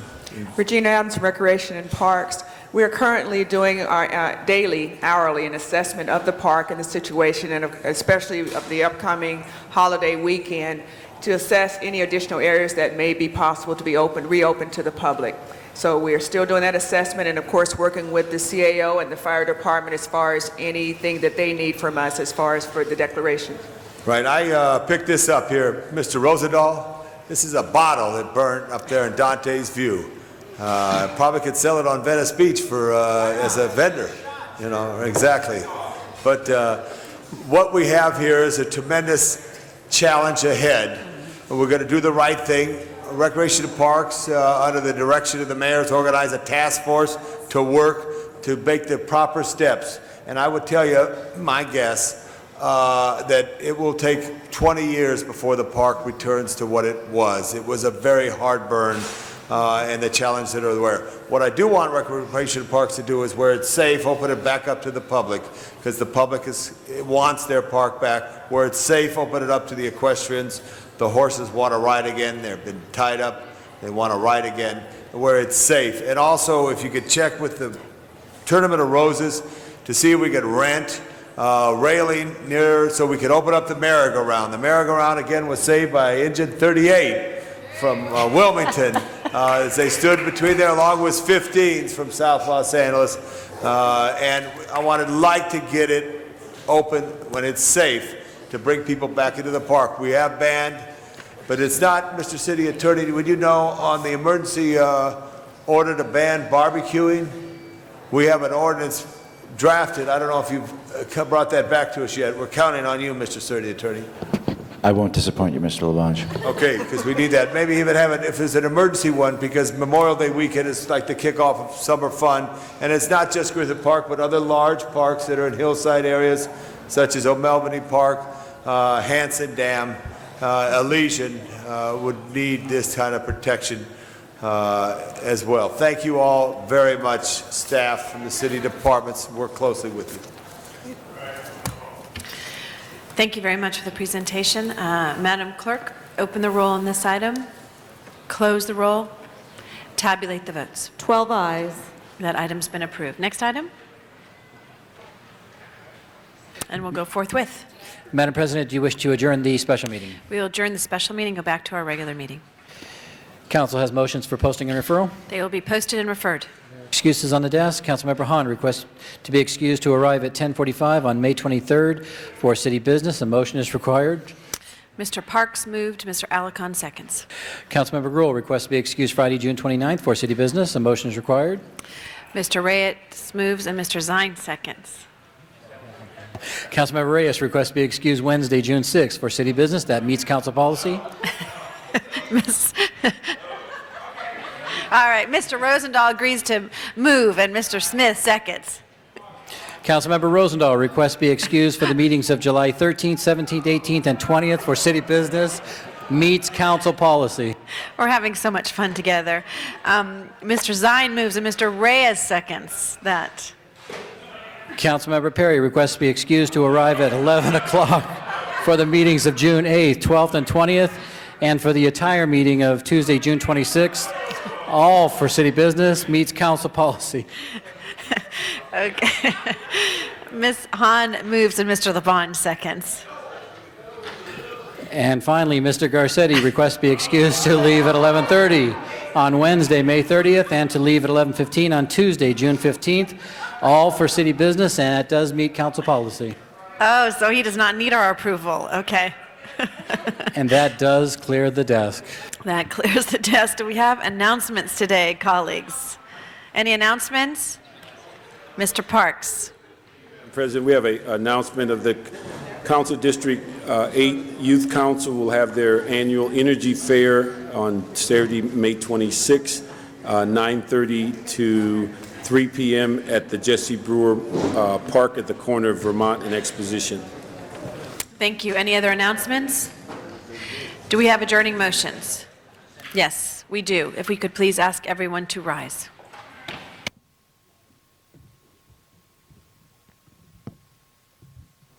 Actually, I think Councilmember Parks is going to adjourn in memory of Yolanda King, but I'd like to say a few things afterwards. So. Yes, Mr. Parks. Thank you, Madam President. I have, unfortunately, 3 adjourning motions. That first one, I would like to ask that we adjourn in memory of Yolanda Denise King, who passed away on Tuesday, May 15th. Ms. King is the oldest child of civil rights leader Martin Luther King. She was only 51 years of age. Currently, her cause of death is unknown. She was born November 17, 1955 in Montgomery, Alabama. She had a very diverse career. She was an actress, a producer, an author, a motivational speaker, where she dedicated most of her life to her father's dream of peace and nonviolence. She was the founder of the Higher Ground production in Culver City. She appeared in several films, including The Ghost of Mississippi, and played Rosa Parks in the 1978 miniseries called King. She's survived by her sister, the Reverend Bernice King, and her brothers Martin Luther King III and Dexter Scott King, and her arrangements are pending. And I'd like to have Mrs. Perry and Mrs. Hahn would like to join on that. All members, I know Ms. Hahn would like to say a few words. Right. It's just when you think about Yolanda King, I mean, she was born just 2 weeks before Rosa Parks refused to give up her seat on the bus. She was just 10 weeks old when the King family home was bombed in 1956 as her father was attending a boycott rally. And she was 7 when her father, of course, mentioned her and her siblings in his great speech, I Have a Dream, because he said, I have a dream that my 4 little children will one day live in a nation where they will not be judged by the color of their skin, but by the content of their character. So you can imagine what it was like for her and her siblings to grow up sort of with that legacy of being mentioned every time that speech was repeated. I really was fortunate to meet her a couple times, but I will tell you, I really appreciated her recently in the last few years when the Martin Luther King Jr. Hospital, who was named after her father, was in so much trouble and, threatened to be closed, threatened to have it be downsized, which ultimately it ended up being. But she was great because she would come to the meetings that we had every time they were convened to rally the community against the closure of that hospital or against the downsizing of that hospital. And I was very fortunate to hear her speak to keep that hospital alive, which bore her father's name. And it was great because she, I grew up obviously as the daughter of Kenny Hahn, who always would tell the story of when Dr. King came to Los Angeles, and my dad was the only public official to welcome him at the airport. And then, of course, when that hospital was built, he called Mrs. King and asked her if it would be all right if they named it after her husband. And I grew up hearing those stories, but I always wondered if his children grew up hearing the same stories that we did. And she was great when she was here for the rally for the hospital. She reminded me that she also had heard the story of how good my father had been to treat her father when he came to Los Angeles. So we sort of shared this common bond. But she was a great woman. She died way too young. But I really appreciated the fact that she came to stand on behalf of the people in saving that hospital when it was being threatened. We will miss her. Ms. Perry? Obviously, while their father was taken from them at far too young of an age, he had quite an impact, as did their mother. And her brother was here not too long ago, unannounced because of his keen interest in helping people who are homeless, and quietly, humbly, and without a great deal of fanfare, spent a lot of time over in Skid Row, and in particular over at the Midnight Mission, just trying to learn as much as he can to see what they could do through their organization to help people on a national basis. But obviously, they were raised in the tradition of their parents, and the lessons took. But hopefully they will be able to get through this great loss and carry on the work of their family. Thank you. Mr. Parks. And we'll do that all members. Mr. Parks. Thank you very much. Also like to ask that we adjourn in memory of Ernest McBride. Ernest McBride was a legend in the South Los Angeles and Long Beach area as a civil rights leader. He passed away on May 5th, 2007, due to complications while in the hospital. He was 97 years old. He was an organizer, a union activist, a local NAACP field secretary. Born in 1909 in Mississippi, he was one of 9 children. Completed his studies at Arkansas and later moved to Southern California. In 1940, he co-founded and became the first field secretary of the Long Beach NAACP. He was an activist along with his wife, Lillian McBride, and they attacked discrimination in various segments. They also were successful in integrating the Long Beach Police Department, the Naval Shipyard, the coal market chain, and also the General Telephone Company. He received a Long Beach commendation in 1965 for risking his life and saving three children in an apartment fire. He also, another part of his career actually played as a catcher for the, at that time called the Colored Giants in the Negro Baseball League, where he competed against Jackie Robinson. He passed away on May the 5th. And Ms. Hahn, seconds, and Ms. Perry. okay, and then the final request that the council adjourn in memory of Annie Evelyn Cullamy, who passed away on May 14th. She's a native of Beaumont, Mississippi. She received her elementary and high school education in public schools. After relocating in Los Angeles, she continued her studies at both USC and UCLA, earning her Bachelor of Science in 1950 and her Master's in Education in 53. She was involved in activities as the national chairperson, the National Sorority of the Phi Delta Kappa Negro History Committee. She coordinated the first workshop on techniques of teaching Negro history in Los Angeles Unified School District. She also planned and displayed the Black History exhibit for conferences sponsored by the California State Education and Teachers Association. She's an active member of the Ward AME Church in the 8th District. Memorial services will be held May 24th at Ward at 1177 West 25th Street. And so we will miss her. She's another activist in the community. Thank you. Any other adjourning motions? If not, Mr. Clerk, please call the roll.